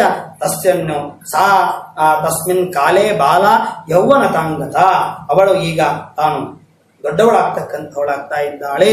ಆಗ ಪ್ರಾಪ್ತ ದುಃಖವತಿ ಕನ್ಯಾ ದೇಯಾತ ಮಯಾ ಸುತ ಇಚ್ಛಾಮಗ್ನಿಂಚ ಪುತ್ರಂ ಯೌವನತಾಂಗತೌ.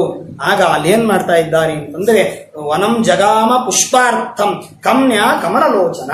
ವನಂ ಜಗಾರ್ಥಂ ಪುಷ್ಪಾರ್ಥಂ, ವನಕ್ಕಾಗಿ ಅವರೆಲ್ಲರೂ ಕೂಡ ಪುಷ್ಪವನ್ನು ತೆಗೆದುಕೊಂಡು ಬರಬೇಕಾಗಿ ಆ ಪದ್ಮಾವತಿ ಅವನ ಜೊತೆಗಿರತಕ್ಕಂಥ ಅನೇಕ ಜನ ಸಖಿಯರೆಲ್ಲರೂ ಕೂಡಿಕೊಂಡು ಅಲ್ಲಿ ಬರತಕ್ಕಂಥವರಾಗ್ತಾ ಇದ್ದಾರೆ. ಆಗ ಒಂದು ದಿವಸ ಬರುವಂತೆ ಬಂದರು. ನಾರದರು ಒಬ್ಬ ವೃದ್ಧ ರೂಪಿಯಾಗಿರ್ತಕ್ಕಂತಹ ಬ್ರಾಹ್ಮಣ ರೂಪ ಧಾರಣ ಮಾಡಿಕೊಂಡು ಬಂದರು. ಋಷಿ ರೂಪ ಮುದುಕನಂತೆ ಧಾರಣ ಮಾಡಿಕೊಂಡು ಬರ್ತಾರೆ. ಧೂಳಿ ಭಸ್ಮಾಂಗುಲಿಬಿಹಿ, ಆಗ ಅವರ ಮೈ ಭಸ್ಮಲೇಪಿತವಾದಂತಹ ದೇಹ, ಕರ್ಪೂರದಂತೆ ಬಿಳಿ ತೇಜಸ್ಸು, ಮುನಿಗಳು ನೋಡ್ಲಿಕ್ಕೆ ಆಶ್ಚರ್ಯಕರವಂತವನ್ನು ಮಾಡತಕ್ಕಂಥವರಾಗ್ತಾ ಇದ್ದಾರೆ. ಆಗ ಅವರು ಬರ್ತಾ ಇದ್ದಾರೆ. ಬಂದಂತಹ ಸಂದರ್ಭದಲ್ಲಿ ಆಗ ಕನ್ಯೆಯರೆಲ್ಲ ಬಂದರು. ಆಗ ಕನ್ಯೆಯರು ಕೇಳ್ತಾರೆ, ಕೋಸಿ ವಿಪ್ರ ಮಹಾಪ್ರಾಜ್ಞ ಕಿಮರ್ಥಂ ತಮಿಹಾಗತ. ಕೋಸಿ ವಿಪ್ರ ಮಹಾಪ್ರಾಜ್ಞ, ಯಾಕೆ ಇಲ್ಲಿ ಬಂದಿದ್ದೀರಾ, ಯಾರು ನೀವು ಅಂತ ಕೇಳಿದಾಗ ಅಲ್ಲಿ ಆ ನಾರದರು, ಆ ವೃದ್ಧ ಬ್ರಾಹ್ಮಣರು ತಾವು ಹೇಳ್ತಕ್ಕಂಥವರಾಗ್ತಾ ಇದ್ದಾರೆ. ಅಹಂ ಕುರುಗುರು ಸಾಕ್ಷಾತ್ ಯುಷ್ಮಾಕಂ ವರಯೋಷಿತಾನ್. ಕನ್ಯರೇ, ನಾನು ನಿಮ್ಮ ಕುಲಗುರು ಸಾಕ್ಷಾತ್, ಬೇರೆ ಯಾರೂ ಅಲ್ಲ. ನಾನು ನಿಮ್ಮ ಕುಲಗುರು, ನಾನು ಕೈತಾ ಇದ್ದೇನೆ, ನಿಮ್ಮ ಕೈ ತೋರ್ಸಮ್ಮ. ಲಕ್ಷಣಂ ಪ್ರವದಾಮಿತಿ ಉವಾಚ ಲಜ್ಜಯಾದೇವಿ ಕಿಮಶ್ವಂಚ ಉದಿಪ್ಪರು. ನಾನು ಕೈ ನೋಡಿ ಜ್ಯೋತಿಷ್ಯ ಹೇಳ್ತೇನೆ, ಅದಕ್ಕಾಗಿ ನನ್ನ ಕೈ ತೋರಿಸು ಅಂದಾಕ್ಷಣ ಆಗಲಿ, ಅವಶ್ಯವಾಗಿ ತೋರಿಸ್ತೇನೆ. ನೋಡ್ರಿ, ಯಾವಾಗಲೂ ಕೂಡ ಯಾರಾದರೂ ಜ್ಯೋತಿಷ್ಕರು, ದೊಡ್ಡ ಪಂಡಿತರು, ದೊಡ್ಡವರು ಹೇಳ್ತಾರೆ ಅಂತ ಬಂದ್ರೆ ಅದ್ಯಾಪಿ ಇವತ್ತಿನ ತನಕ ಎಲ್ಲಾ ಕೆಲಸ ಬಿಟ್ಟು ಅವ್ರ ಮುಂದೆ ಕೊಡೋದ್ರಿ ಹೋಗಿ.